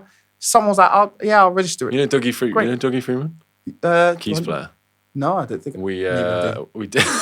We made this dubstep tune. Oh. That got used like all over German and Austrian serious. like TV. Just sending you money. Yeah. Just send you money It's just every couple of hilarious, though. months. It's like all right. him singing about. I mean, he's hilarious. Like the lyrics were terrible, but See what I mean? they still really liked it. Yeah. And they liked the beat of it and the essence of it. And I think it's interesting. So imagine this. I cook amazingly well. I cook phenomenal. I really love cooking. That's what it actually is. I don't cook amazingly well. I really love cooking. Yeah. And you can tell that I love cooking when I put a What's plate of your food on the favourite table. Jollof rice. Nice. That's me. Jollof rice, some stew, and some fried plantain. I'm always going to be that. That's me all day. I can have that every day of my life. Like, every day. When I first, sorry to interrupt again. Yeah. When I first moved to London, Uh-huh. I went to a shop in Edgware Road and I didn't really know what plantain was. I'm from Derby. What an experience. And I just picked up one, thought it was a banana. Oh, God. The guy was looking at me like, because I'm there like peeling. It's not peeling it, huh? The guy's looking at me like, London's different. Oh, God. 18-year-old Max. To be fair, when I was younger, I dated a girl who 2 Christmases in a row, I explained to the family when I was with her family for Christmas what the difference between banana and plantain was. Right. And I was like, I'm not going to do it a third year. You should have it by now. You should get it by now. And if you don't get it, it's you. Yeah, that's you forever. That's you forever. And I'm happy for you. Plantain is one of my favorite Oh, mate. things. That fried. Oh, my God. Mate, my mum used to do so many things with it. Mum used to eat it raw. Okay. And oh my Yeah, God. yeah. But I didn't get far with it. I just opened it up. so many people. Mum used to grill it. She used to like bake it. She'd wrap it in foil, put it in the oven, bake it. Wrapping anything in foil just makes it fucking makes amazing. it beautiful. Yeah. When they go too ripe, she would then make it into fritters. Nice. Oh my My God. wife does that with pancakes. She'll like caramelize the bananas. Yeah. Just put loads of like syrup with it and just fry them up. Just Oh, fry. Oh God. my God. That is a great addition. Oh, we need a food podcast day Yeah, that'd where be we nice. just sit down and eat. My wife's a badass cooking as well. Serious? What were you saying? You were saying about you're an amazing cook. You like doing jollof Okay, rice. yeah. Sorry, sidetracked But you. if I made just scrambled eggs breakfast, you'd be able to tell that I make Love good scrambled food. egg as a Yeah. breakfast. And that's the thing, you can tell, and scrambled eggs isn't high stakes, but you can tell if somebody is doing a good job with all of their meals in the scrambled Oh, mate. eggs. Yeah, I did a gig in. Sorry to sidetrack this No, again. go. But I did a gig in France, and it was like everyone was making food. Yeah. And it was probably like 24 because it was like with the guests, but I was there playing sax. Mm-hmm. And I was like, I could just see that the scrambled egg they're American as well. Just see the Right. scrambled egg they were making, and I was just like, what even is that? Was it 'Cause good? No, terrible. They Oh, look like God. almost like little pellets of scrambled egg. And I really like it when it's like almost Portuguese. Portuguese style is where it's like almost like half omelette, half scrambled. So you Sick. kind of like cook it, but have lots of butter and oil, but then you kind of flip it, but slowly. Then you flip it every now and again. So Oh, it's almost wow. like a bit more fragmented. Right. No, I'd fucking love that. I But want- I yeah, wanna just try being there that. and watching them cook eggs, I was like, I'm not eating that. But you see what I mean? I'll make my own. And the thing is then, if they said to you after that, oh yeah, come and try our rice dish. No, Yeah. absolutely not. I'll play saxophone for you. I'll play saxophone. I That's won't what eat your food. And then there's a shop out there. I'll go and buy myself some Itsu or some Wagamamas, but I'm not eating whatever else. Oh, this if was you're gonna cook literally it in like the that, middle of nowhere, the French countryside. So I was like, I'm going to go to the big shop and get I made the guy stop. I was like, can you stop at the big shop? Because and get some I don't proper trust stuff. these people can cook. And it's that I think it's the same thing with library music. Right. There is a library music out there that I'm like, oh, this person is a wicked artist. And there's some stuff where I'm like, oh, this person found a lot of money here and kept doing it. Yeah. And I'm like, whatever you're doing, keep doing it. But I can't stand anyone who you can tell if they're in music. I can't stand anyone that you can tell that they are here because they found money here. Like as in because they found not because they enjoy it and then they found money, or because they found money and then they realize that they enjoy it. You can tell there are people who are just staying here because it's a money well. Right. And I'm like, piss off, like get out of my land. That could be with performance and 100%, writing, right? It could be both. I hate it most with performance. Right. Because if I have to be on stage with you and you're going to two-step your whole friggin' night away, are you out your... No. That's the name of an album, Two-Step Your Night Away. Yeah. I can hear the song in my head. I honestly, I want to fight people who are like that, man. I'm like... I do love a two-step there. Yeah, loving a two-step's different. Like bubbling, You can I'm make here for it. You can make a two-step different. Yeah. But I know some people. I remember when I did it. I've done gigs where I'm like, Don't be controversial now, by the way. I'm not. No names this time round. All right, no names. I mean, you were quite nice. I feel like I was nice. You were still nice. I feel like I was nice. I think if people think that's controversial, they need to maybe expand what they listen to, or go on. expand, like, because you're saying about people who cuss you out, like you're talking about that earlier. Yeah. Maybe need some friends who do that to them, because Who are that able kind to of give them stuff, some more backbone kind of energy. Yeah, makes your skin a bit more tough, because it's all a bit of fun and games. It's all fun. No one cares. No. Like, nothing matters. I don't think I matter, which is why I'm really happy to say what I think. Because if it resonates, then we have more conversation. And if it doesn't, then we don't have any more conversation. That's kind of the end of it. Yeah. But I know some people got upset. I know some people got upset because it was like, I don't know, Jay would talk about me like that. And I'm like, I told you. Because that's the other thing. I'm like, I don't think I talk about people behind their back. I don't think I talk about people behind their back enough. I was like, but also, I don't matter. My opinion doesn't friggin' matter. If you like my opinion, great. Yeah. If you don't like my opinion, sometimes I don't like my opinion. Yeah. Who cares? To be fair, I'm a singer. Like, who cares what I think? Like, who cares what I think? If my music doesn't make sense to you, start there and you'll find out about the rest of me. It's the same with my scrambled eggs. If my music doesn't make sense to you, don't listen to me in a podcast. Like, my opinion is not going to matter. But then that being said, if I don't wake up today, is my opinion. And I don't know a lot of people who that doesn't make any sense to.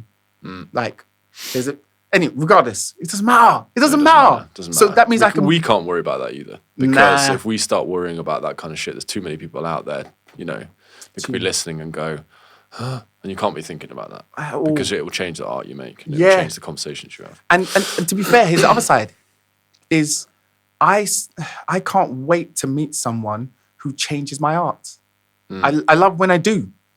One of the reasons why I'm with Gemma is because she changed how I make art. Right. Over a long period of time and through different experiences of us making music together, my art changed because I worked with her. She had a song. The first song that I think I recorded with her was like retro pop funk R&B singer. I'm like, what is this? I don't get it. Yeah. But I think you're a dope artist. I'm going to help you finish this song. The song is, it's always in my head. She's got a song called Nails Done. Right. Sick.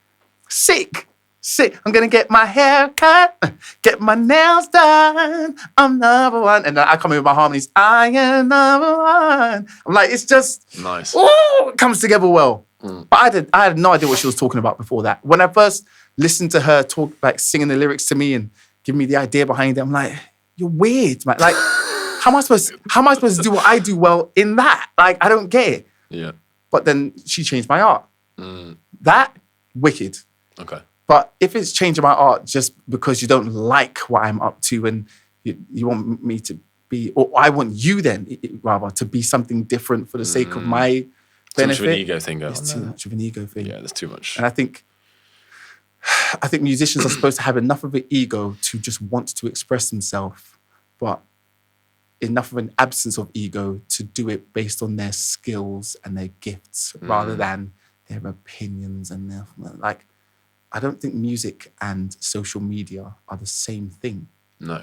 We're not supposed to be giving our social media persona out on songs. because our songs are supposed to be something more like real, which is why you lose a little bit of that idea in library music, because people are just churning out songs sometimes. Yeah. Except though, this is what I mean by I don't know, and I don't care, because it's both all the time. Yeah. I had a song it's constantly changing. Like you said, you had a song that you just fucking around. Yeah. And they loved it everywhere. But it's because there's something in that your scrambled eggs were showing. Yeah. So they were like, nah. And that same thing that I love about your music was in that song you were pissing around on. Yeah. Do you know what I mean? My scrambled eggs are showing. Yeah, man. That's my goal for 2026. Show my scrambled eggs.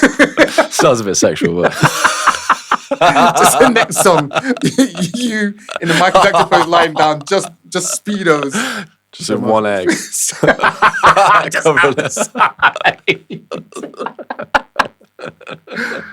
Tune in for another episode. What an album cover. Oh, man. So I'm going to make some AI music. I've got songs that had no place in the world when I made them. And I didn't make them to have a place in the world. I made them because I wanted to find out what that would sound like. And I listen to my old music frequently because I can't get over it, how amazing some of the stuff that I made is. But it was ideas that didn't make any sense. It was just, I have a song called Moonwalker that is a house song that I made before I had ever heard a house song. Right. And it's terrible. But it is so Does it sound like house then or not?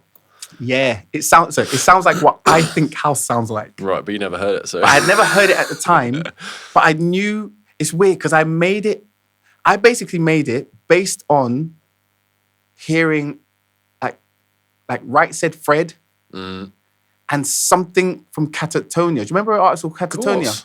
Like, my parents were obsessed. What was the song that she had? You give me road rage. That song there. Is that your Welsh impression? I love it. I used to hate that song so much. Mate, that song reminds me of Quake. Do you remember the game Quake? Yeah. The shoot 'em up. Just because my parents used to always have it on the background. Me and my dad would be playing Quake. So every time I hear that song, I just think of killing monsters on Quake. Isn't that interesting? Yeah, the way it's just related that memory. Do you see what I mean? Makes me think of my dad as well, definitely. Oh, it's like that's road amazing. trips, like putting the tape in, putting it in and just listen to that tune. Catatonia. Mulder and Scully, right, as well? Yes. That's another tune. You're weird. Do you see what I mean? You also said that about Gemma, so you like weird people. I love weird people. Yeah. I think normal people are boring. Poor normal people. I wonder who I think is normal. That's also say you don't like that person. Yeah, like I wonder. You just can't help yourself. Like, who do You're I supposed to be not being controversial today, Joe. All right. Well, maybe I won't name anyone in particular. Spell them out. But that's what we do. Me and my wife do in front of kids, spell out words. In it. And then they started. You can see them there. You know who you are. Yeah.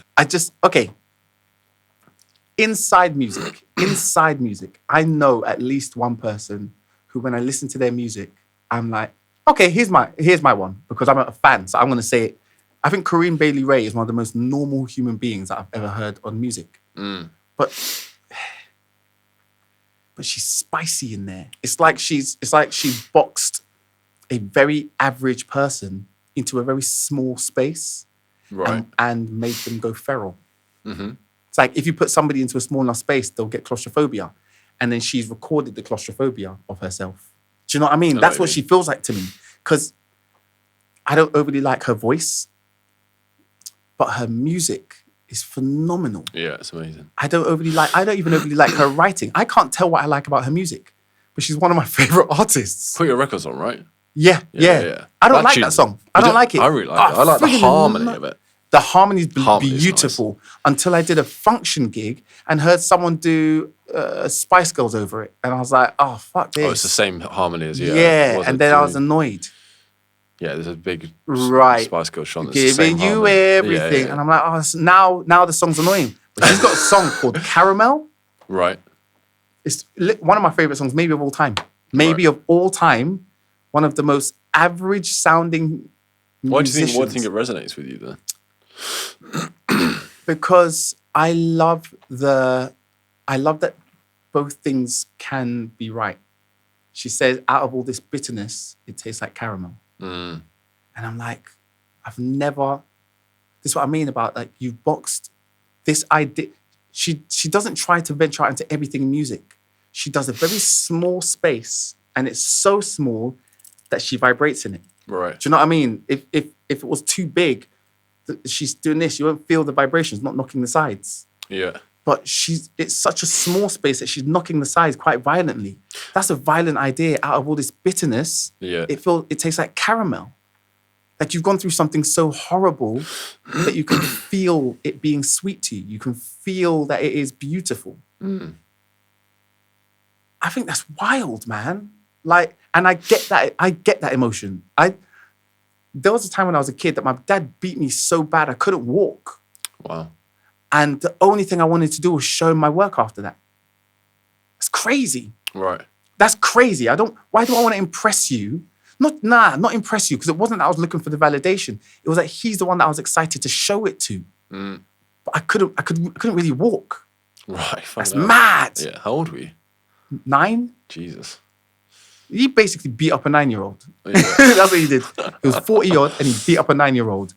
And then that 9-year-old really wanted to show him some work. Like, right. I used to draw and do maths, and I used to make things. One time I broke the Hoover. I was trying to make a car. Mm. I got in so much trouble for the stuff I used to try and build in the house because I didn't own any of that stuff in it. Yeah. But I think how do you explain that emotion? Yeah. I know that's the one you think you resonated with before, and you knew that they would get affirmation from that after that moment. I would assume. Do you know what I mean? But I really love the idea that there is something that can't be expressed simply. Mm. And we are looking for things to be expressed simply. I think it's lazy to think that anything should be expressed simply. Right. A raindrop travels downwards down a window, but it doesn't. It's changing direction all the time. Yeah. It's just, if you look at it over a long enough period of time, it goes from up to down. So you just call it downwards. Mm-hmm. Yeah, simple doesn't see its beauty. But when you're a kid, you can watch one raindrop go down a window in the car and be totally enthralled for the whole time. I remember that. I meant seeing dots on the window, but imagining that was like the start of a machine gun. So that was like your dot. So you go like that and you'd be looking and you're trying to like shoot stuff. Right. Just with a simple dot. Do you see what I mean? And that was pre anything, because you wouldn't be sitting in the car. You'd just be like, right, I'm in this car for like 8 hours. Yep. Bored as fuck. Yeah. Yeah. Let's do shit like that. And just do stuff. And the thing is I think that's what I mean about things not being done simply, which again, maybe I don't dislike normal people. Maybe both things can be I thought you were going to go in on like some people that we know. You're going to be like, this person's normal. Do you know what I've realised? I think I ignore people that I don't like or that I don't resonate with. 100%, I do that. Like, I don't even, I do it all the time. don't even show. I know somebody who we stopped talking about 3 years ago. I haven't seen them once. Like my sister said to me a couple of days ago, oh, you know, she's doing really well. I was like, do you know, I haven't seen her once. Yeah. But keep in mind, she also hasn't seen me. Not once. Yeah. Like, we've blocked each other so well. But you saw each other a lot before that? All the time. Right. All the time. Like 10 times a week. Wow. Right. Now, not once. Okay. I've got friends that I grew up with. Just grew up like that. One grew like that. Grew like that. And we grew so far away. And we're in the same industry. But we grew so far away in the same industry. Like, this part of the tablecloth will not meet this part of the tablecloth. Only time will be is when you fold it. And so far, no one's folded reality so intricately that me and this person meet again. Mm.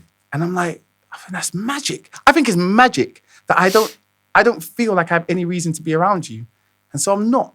Yeah. That's mad. Yeah, I think that's mad.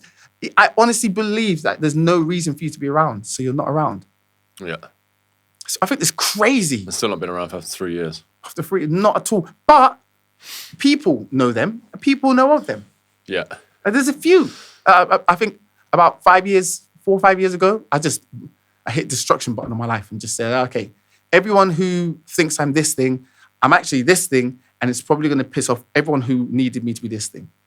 And it means I'm unreliable over there, but I'm reliable over here. Mm-hmm. So anyone who's over here, you still get me. Or I still get you. Do you know what I mean? But anyone who's still over here, you lose me, or I lose you. Either way, we're not around each other anymore. Mm-hmm.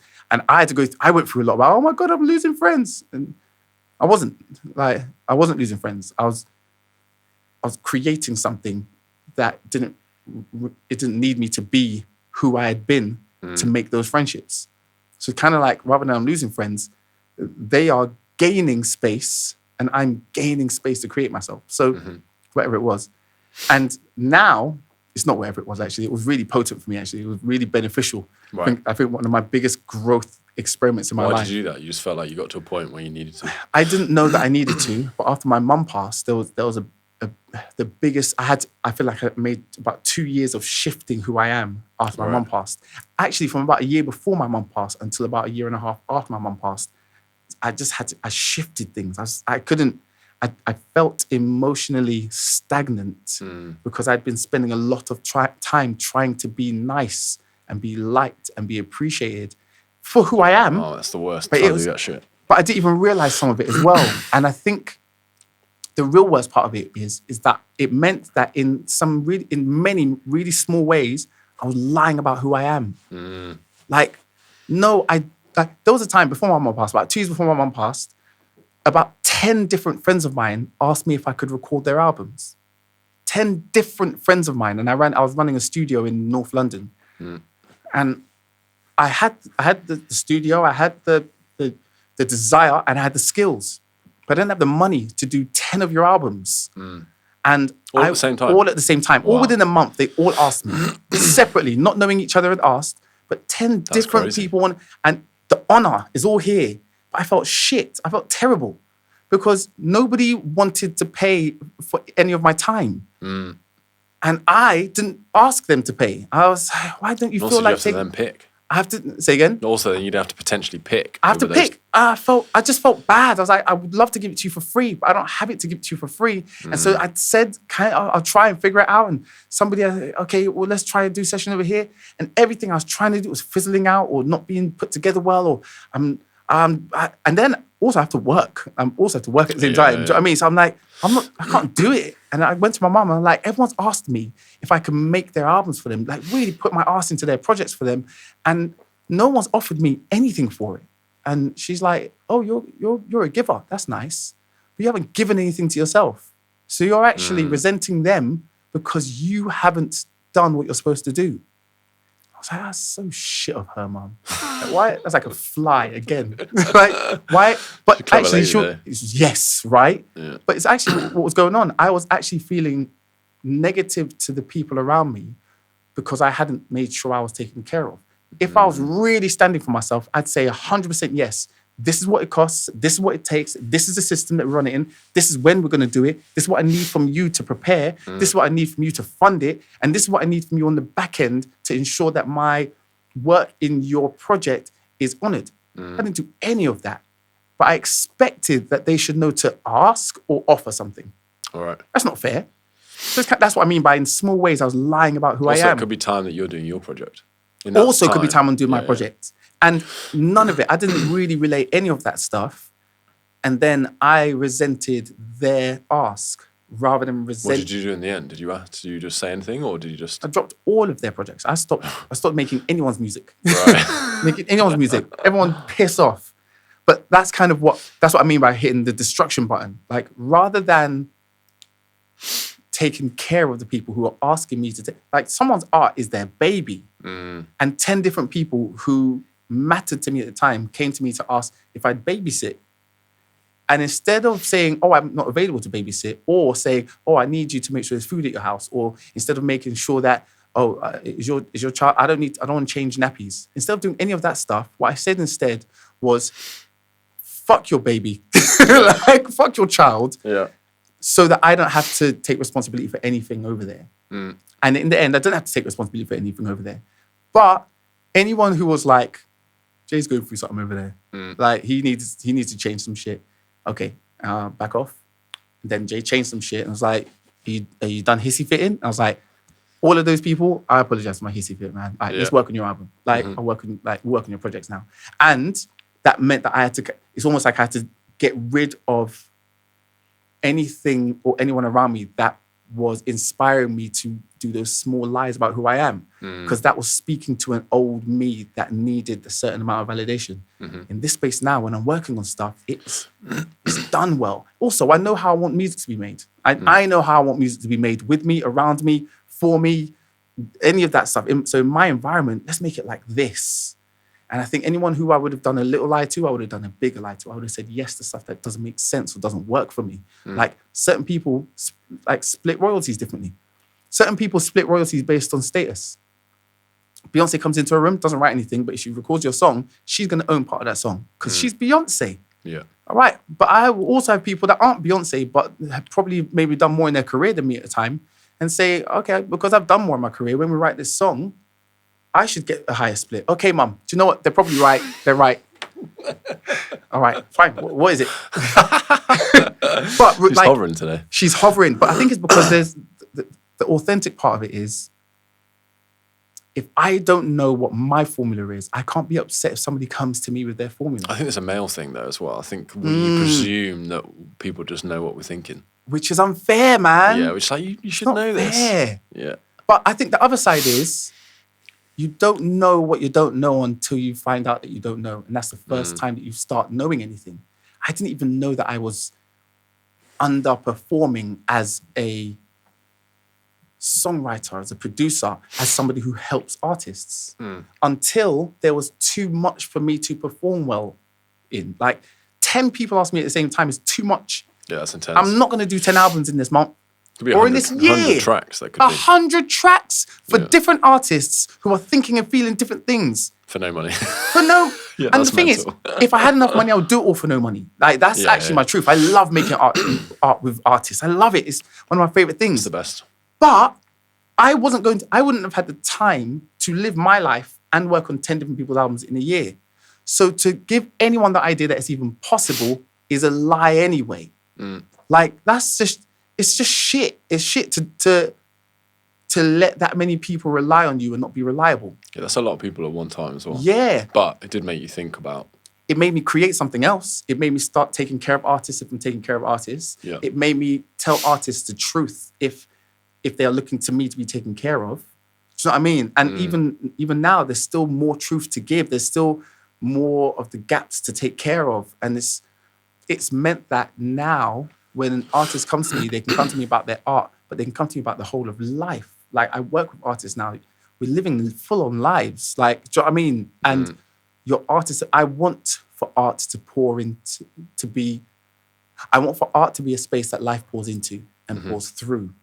And the only way is that if I'm in the life of an artist, I am ensuring that that space is safe, which means you have to be able to rely on it. You have to be able to stand on solid ground. So if we're working together, you have to feel like you can rely. Like you've been sending me track ideas, but if I'm not reliable, at some point you're going to get annoyed with it. I've got these beautiful ideas in me. I've got to be able to send them somewhere and they get created into something. So when we book a date for studio, you have to know Jay's going to be at that session. Yeah. Otherwise, you're going to feel something that isn't great for the future of that music. Yeah. Do you know what I mean? I know what you mean.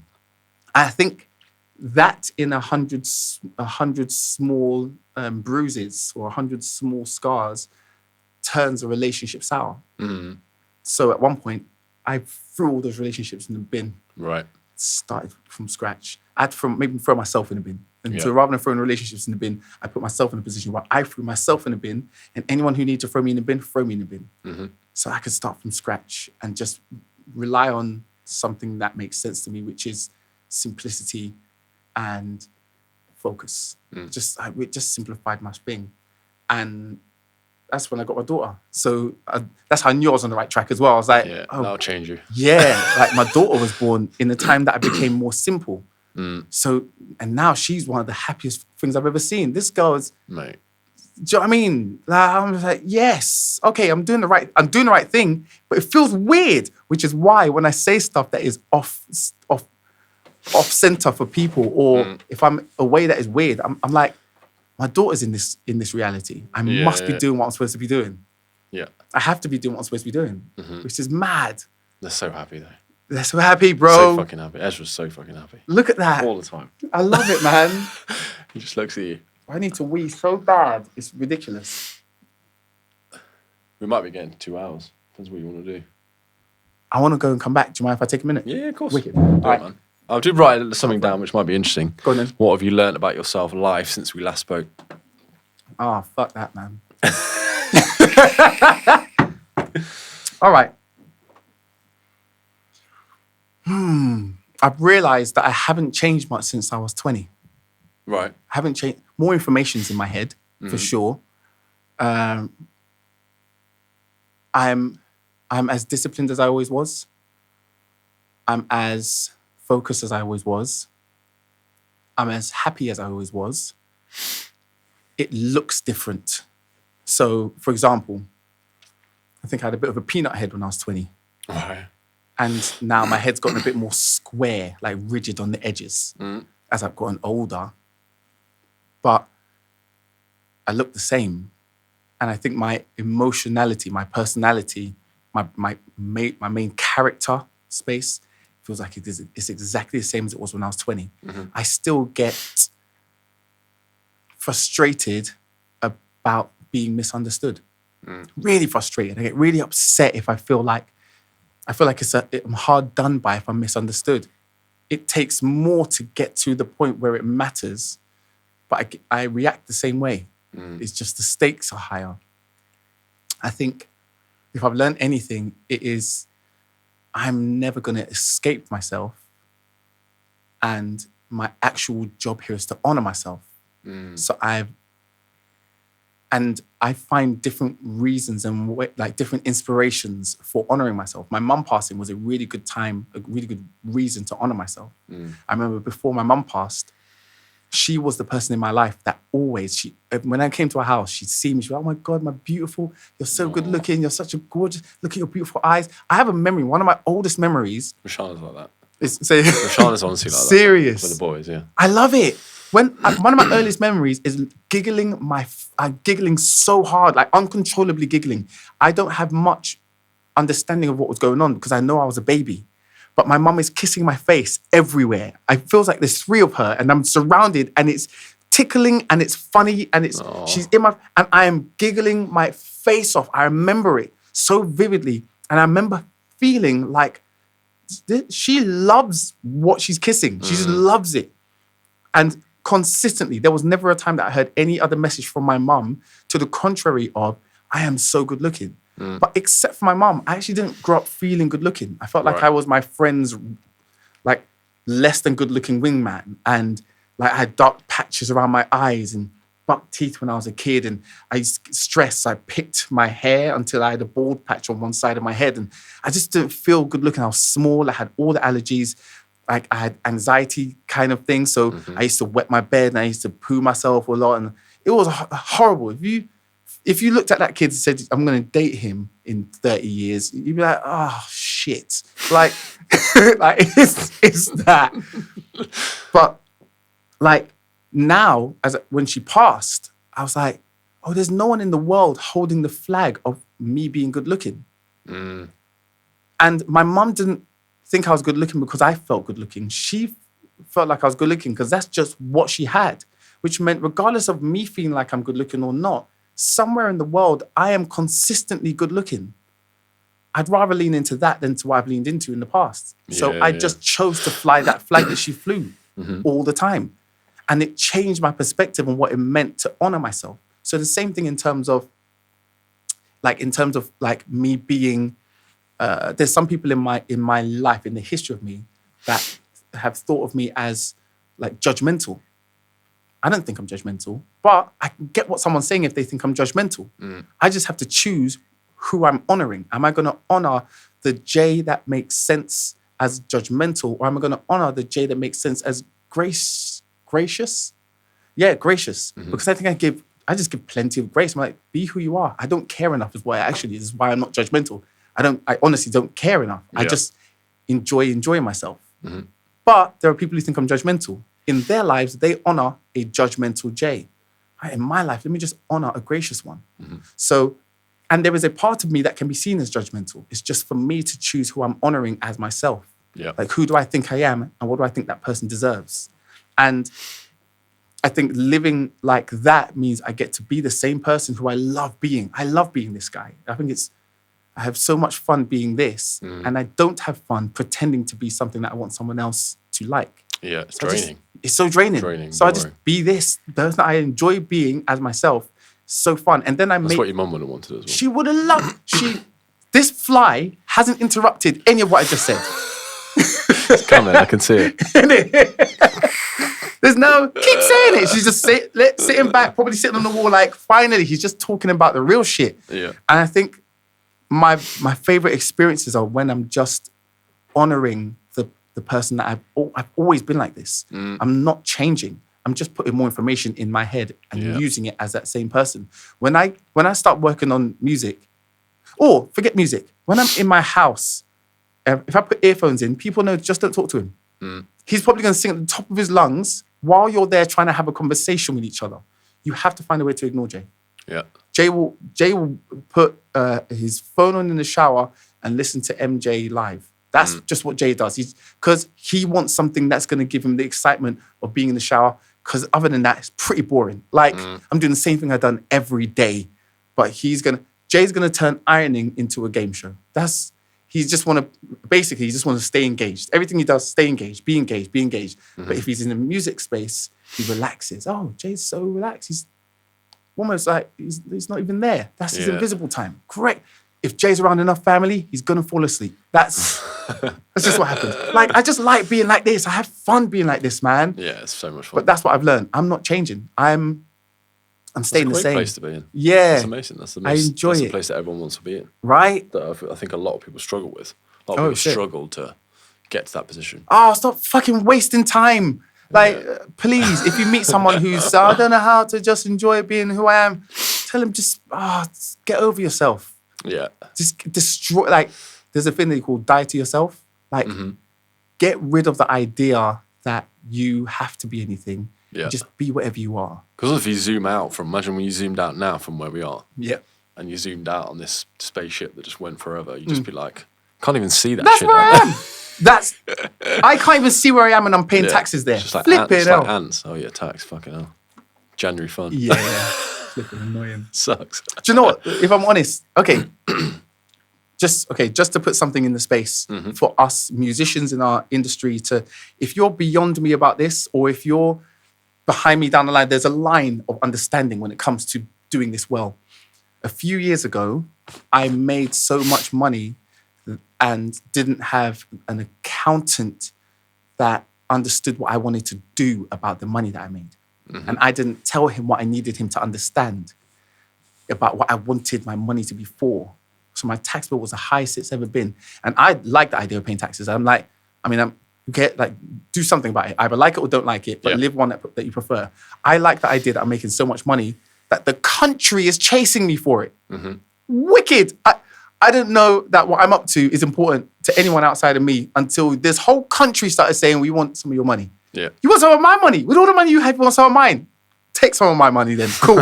All right, cool. Just make sure you fix that pothole over there, yeah? Like, I'm like that. I don't care. Who cares? Like, but I made good money that year. And then my tax return was so much that I wasn't prepared. I was just when it gets you like that. I was like, oh God, I had to just call HMRC. So me and HMRC on the phone, figuring out, okay, well, I want to do this. I'll break it up into this. I'll pay this part now. I'll pay that part then. And I'll pay. Yep, I didn't save up enough before. No, definitely didn't. I don't want to do that. I spent my money that I made. I saved up this. I can give part of that there to you. I'll pay. And it took me so long to pay it back that I basically started changing how I operate, how I talk to my accountant, how I talk to my friends about finances, how I talk to my partner about finances, what I want my daughter to have from finances after. You end up having to pay another bill by the time you're still paying the same one off. Yo! And it's like, what?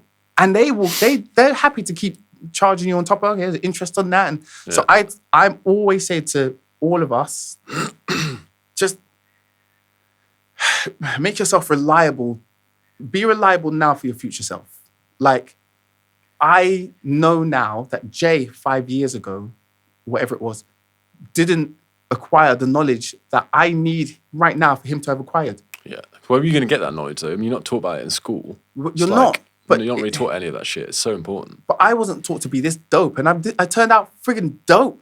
Yeah. So somewhere I learned to be this guy. So somewhere I could have learned about that. I could have asked someone. I could have taken courses. I could have gone and studied more. And outside of school, I could have talked to people who were in my career but further down. Quincy Jones was alive, man. I could have messaged him and found out if any of his team would holler back at me. There's so many, it's abundant, man. Like, Gemma's got this thing where You want to ask about something but tax though, about Quincy. 100%. Are you mad? He's there, don't you? 100%. Do you know why? Because I feel like Quincy Jones will always want to talk to you about music, and he's always got something to give you about music. Oh yeah. But you can do that anytime. But you can protect the artist if you ensure that their system supports their music. If you talk to them about music and you leave them on an unsupported system, that music conversation is going to fizzle out. The best way to keep the music conversation going is if you put the system conversation maybe sometimes at the forefront. Have it properly so you don't have to have it frequently. Do you know what I mean? Or you don't have to have it remedially. Like you can, okay, listen, make sure, it doesn't matter what you do, you put aside 10% for you. Invest it, do whatever you want, but make sure it is there for you down the line in some way. And then you put 30% away for paying taxes. You might end up not paying 30%. Whatever else you have on top, like if you end up paying 24% altogether, you take that 6%, you put it back with that 10% you had from before, you keep investing it. Your future is going to love you for it. Yeah. Because when you're skiing, thanks to the money you put aside now, in 5 years, you could be like, oh, this was because I started being great 5 years ago. One of my friends said to me a couple of weeks ago, you can't beat me because my plans are too long. Sick. Sick. Do you see what I'm saying? I like that. And it's literally that. I think anyone who has a long enough plan can't be beat. Also, genius is being able to hit a target that no one even knows exists and no one knows that you're aiming at.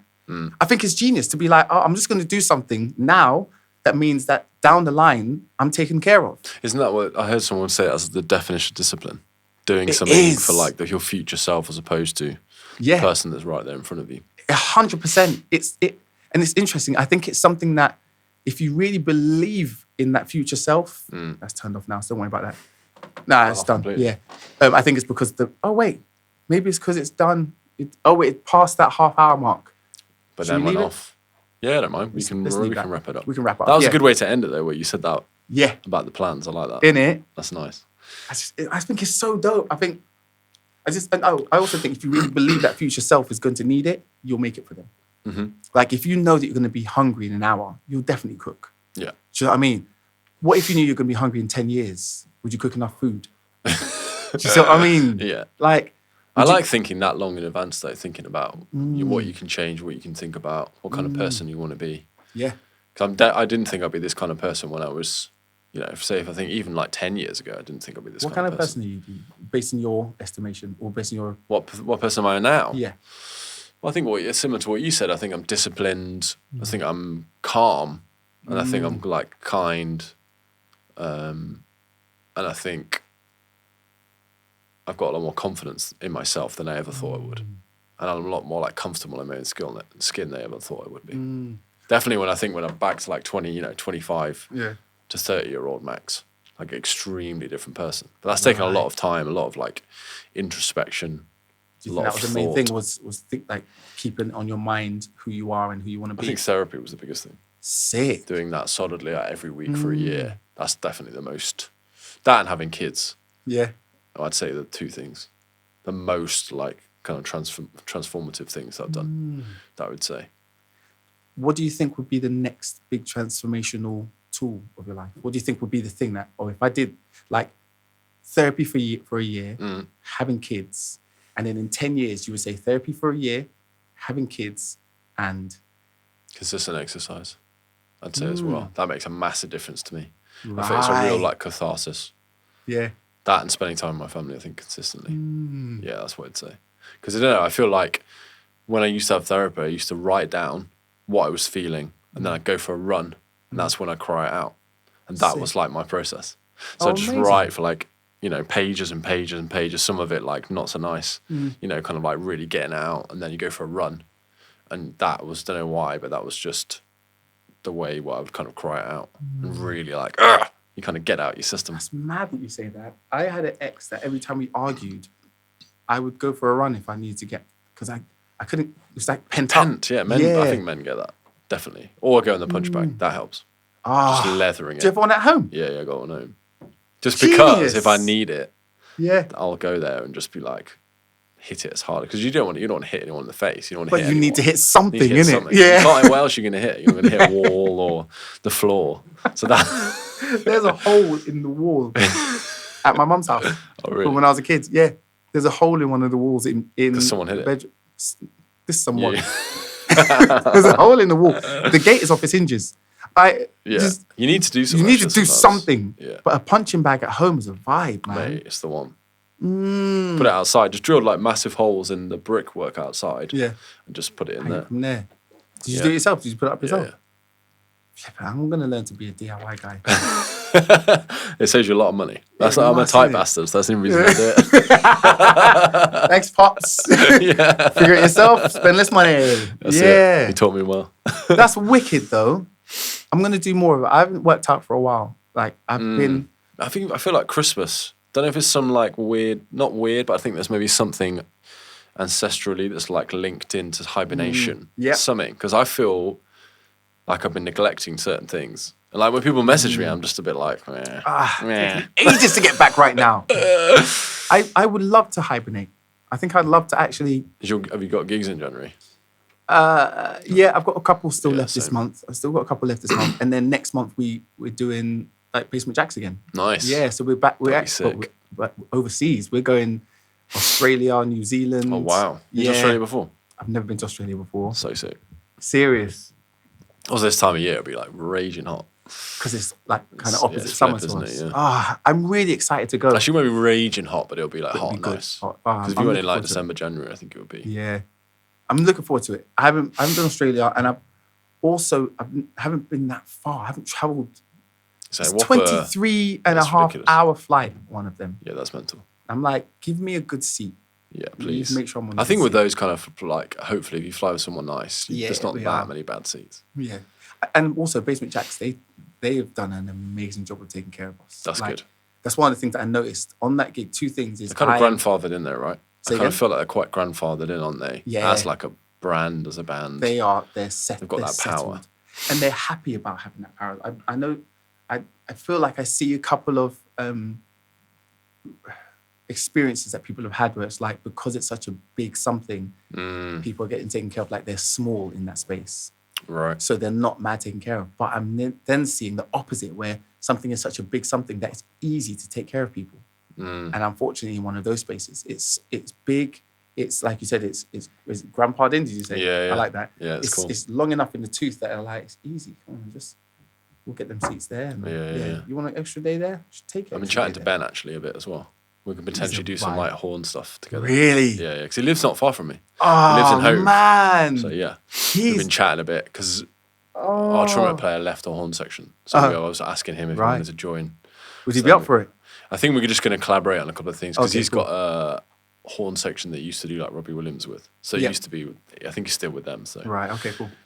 I'd rather people like be honest up front and just say like, you know, Because then you can do honest work together. Do you know what I mean? Like if you say, "Oh, will you work with us?" and then, yeah, sure, just oh yeah. like me, sure, yeah. Yeah. And then later on, you can't. Like, well, you're That fizzles out. a shit. Yeah. I know. definitely I've been that. that shit guy. Yeah, I really know. We've had a bit of that, definitely. Yeah, man. But yeah, he's a vibe. Roshana said it to me. She was like, why don't you just, because it's Heroic Horns, that's what we're called. Mm-hmm. But she's like, why don't you just call it Heroic Collective? And then you just get Sick. in people from Anyone like, that you like. yeah. And I was just like, you know, like classic dickhead man. I kind of like resisted it. I was like, yeah, whatever. Yeah. Kind of went about my day. Midwife. Get out of here. Whatever, Just woman. get out of Go deliver Get some out. babies, lady. Get out of here. And then I was like, fuck, that's genius. It is. Actually a genius idea. But I was thinking of it in this kind of fragile musician mentality of the way people would think about it. But I was like, that's actually a genius idea. It is. Because also it then negates, like, if people are busy, kind of negates that, you know, problem of asking someone different or asking a certain person who's probably more appropriate for a certain gig. Yep. I think that's definitely a way to go. I think also it doesn't matter. No, it Do you know what I doesn't mean? matter. That's what she said. It doesn't matter. Why are doesn't you matter. bothering? And then I then think when I think something matters so much and I have a negative response, not like bad, not I'm shooting someone or I'm swearing, but if I'm resistant, it's a negative response. If I'm defensive, it's a negative response. For me, it's over, like trying. It's trying. It's a negative response. If I get into a negative response, I think your subconscious. Your subconscious is shouting at you. Yeah. But you're there going, I'm trying to force this fucking like square thing into a circle. Yes. It's like, it's not going to work, mate. So you know that you've got to just, sometimes that flip means you can easily just go the other way. So when I'm, like, it's the same. I think that her saying that and you having that, then you flip it. It's like, genius. It's my ego just being like, no, you can't be right. Right? But imagine if, bro, your ego is your guide, but it's just I don't know why it would be a mechanism like this, but it's always just pointing the wrong way. That's all it is. Like, I heard something the other day, the North Pole is actually our South Pole. Right.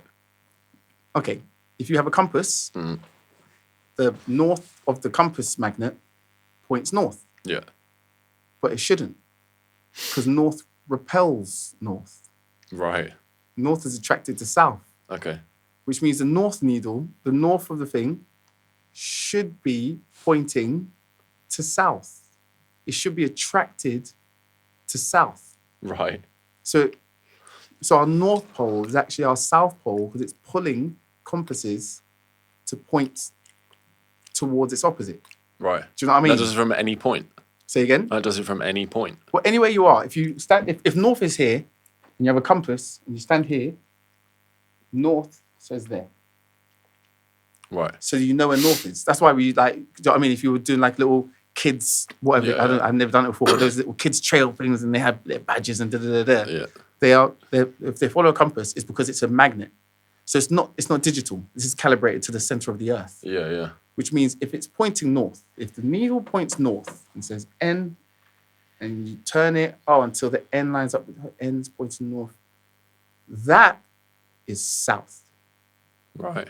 Because the north is attracted to there. Now, I've only just now thought, I heard it made sense, but I've only just now thought of the other thing, which is basically, why wouldn't they have just put the magnet upside down on the thing and put the N with the south is that what they've pole done of the magnet? It must be how they've done it. They put the N there. Otherwise, but it's all on the compasses south. would be wrong. Yes, exactly. Yeah. But the idea that we have around compasses then is that north is there. Yeah. But actually, it should be opposite. But I'm thinking of it in terms of what I was talking about, the ego. We might have to blip all this shit out because it's just a thought idea. But the actual idea is, imagine your ego is always pointing, do that. And actually, the ease and the success of yourself is always there. Say again? I think mine often is. Yeah. It's usual. Yesterday, Gemma and I had a disagreement where why can't you understand what I'm saying? I don't understand why, and we don't disagree about barely anything. So when we do, we actually don't have the tools to figure it out. But we did figure out we're focusing on something we don't need to focus on. You said December and I said January, and you thought I said January, but I thought you heard me say January. And what are we talking about? Are we working on your album or are we working on your podcast? Because that's all we need to talk about. If we're talking about something that isn't those two, we're going to be off center. So why don't we first start by going back to what our plan is? We're talking about our daughter, your album, your podcast. That's what we're up to. And then, how does this conversation we're having fit into this? If it does, then we need to talk about it in this context. And if it doesn't, we need to leave it alone. And our ability to leave it alone is going to be indicative of how committed we are to our goals as a family. But we know we're committed. So let's just stay committed. And that's how we resolved it. So we just basically looked at how vehemently we're talking about this thing here. Oh, clearly we're not supposed to talk about it. And when we started talking about this, we then stayed up till 1:30 in the morning cracking up together and watching Traitors. Like, it's a great experience when you get to focus on what you're supposed to focus on. But sometimes the distraction is so loud that if you notice it as a distraction, you just look the opposite way. Right. And I think that's what I mean by... So we would just stay on that distraction though? Yeah. And like, ah! And I think that's habitual. We're just taught to. Just like we're taught to get up, go on Instagram and start scrolling. It's like repetitive action becomes the thing you normally do. And especially if someone's done it before, if my parents argued a lot, I'm going to go naturally to argue a lot. 100%. Do you see what I mean? Like, I've seen them run their habit. I start running their habit. 10 years, 20 years down the line, it's just my habit. It's normal. If someone doesn't, they're abnormal. you see what I mean? Yeah, I know what you mean. So you feel like when your phone smashed, how did you feel like after? So once you had that time, what did you feel like when you went back to your phone? What was it like? I've changed how I use my phone again. I'm now like my home's. In fact, to be fair, before I smashed my screen, I'd already started kind of debugging my lifestyle on my phone. So my phone stopped having icons. Yeah. What I had on my screen actually, on my front screen, was just the names of the 6 apps that I need the most. One is to check in the camera, the Grinder. Can you imagine? Do you know I've never been on a dating app before? I went on for 5 minutes. Oh, and I was just like, this is so lame. Oh man. I looked at the picture of myself. I was like, what am I doing? And the thing is, I've got friends who are married. I've got close friends who are married who are offering, and I'm like, to me, you're gonna have to just be the exception to my rule. Yeah. Because I think it's a terrible. Anyway, so I like Huckleberry for tracking my daughter's sleep.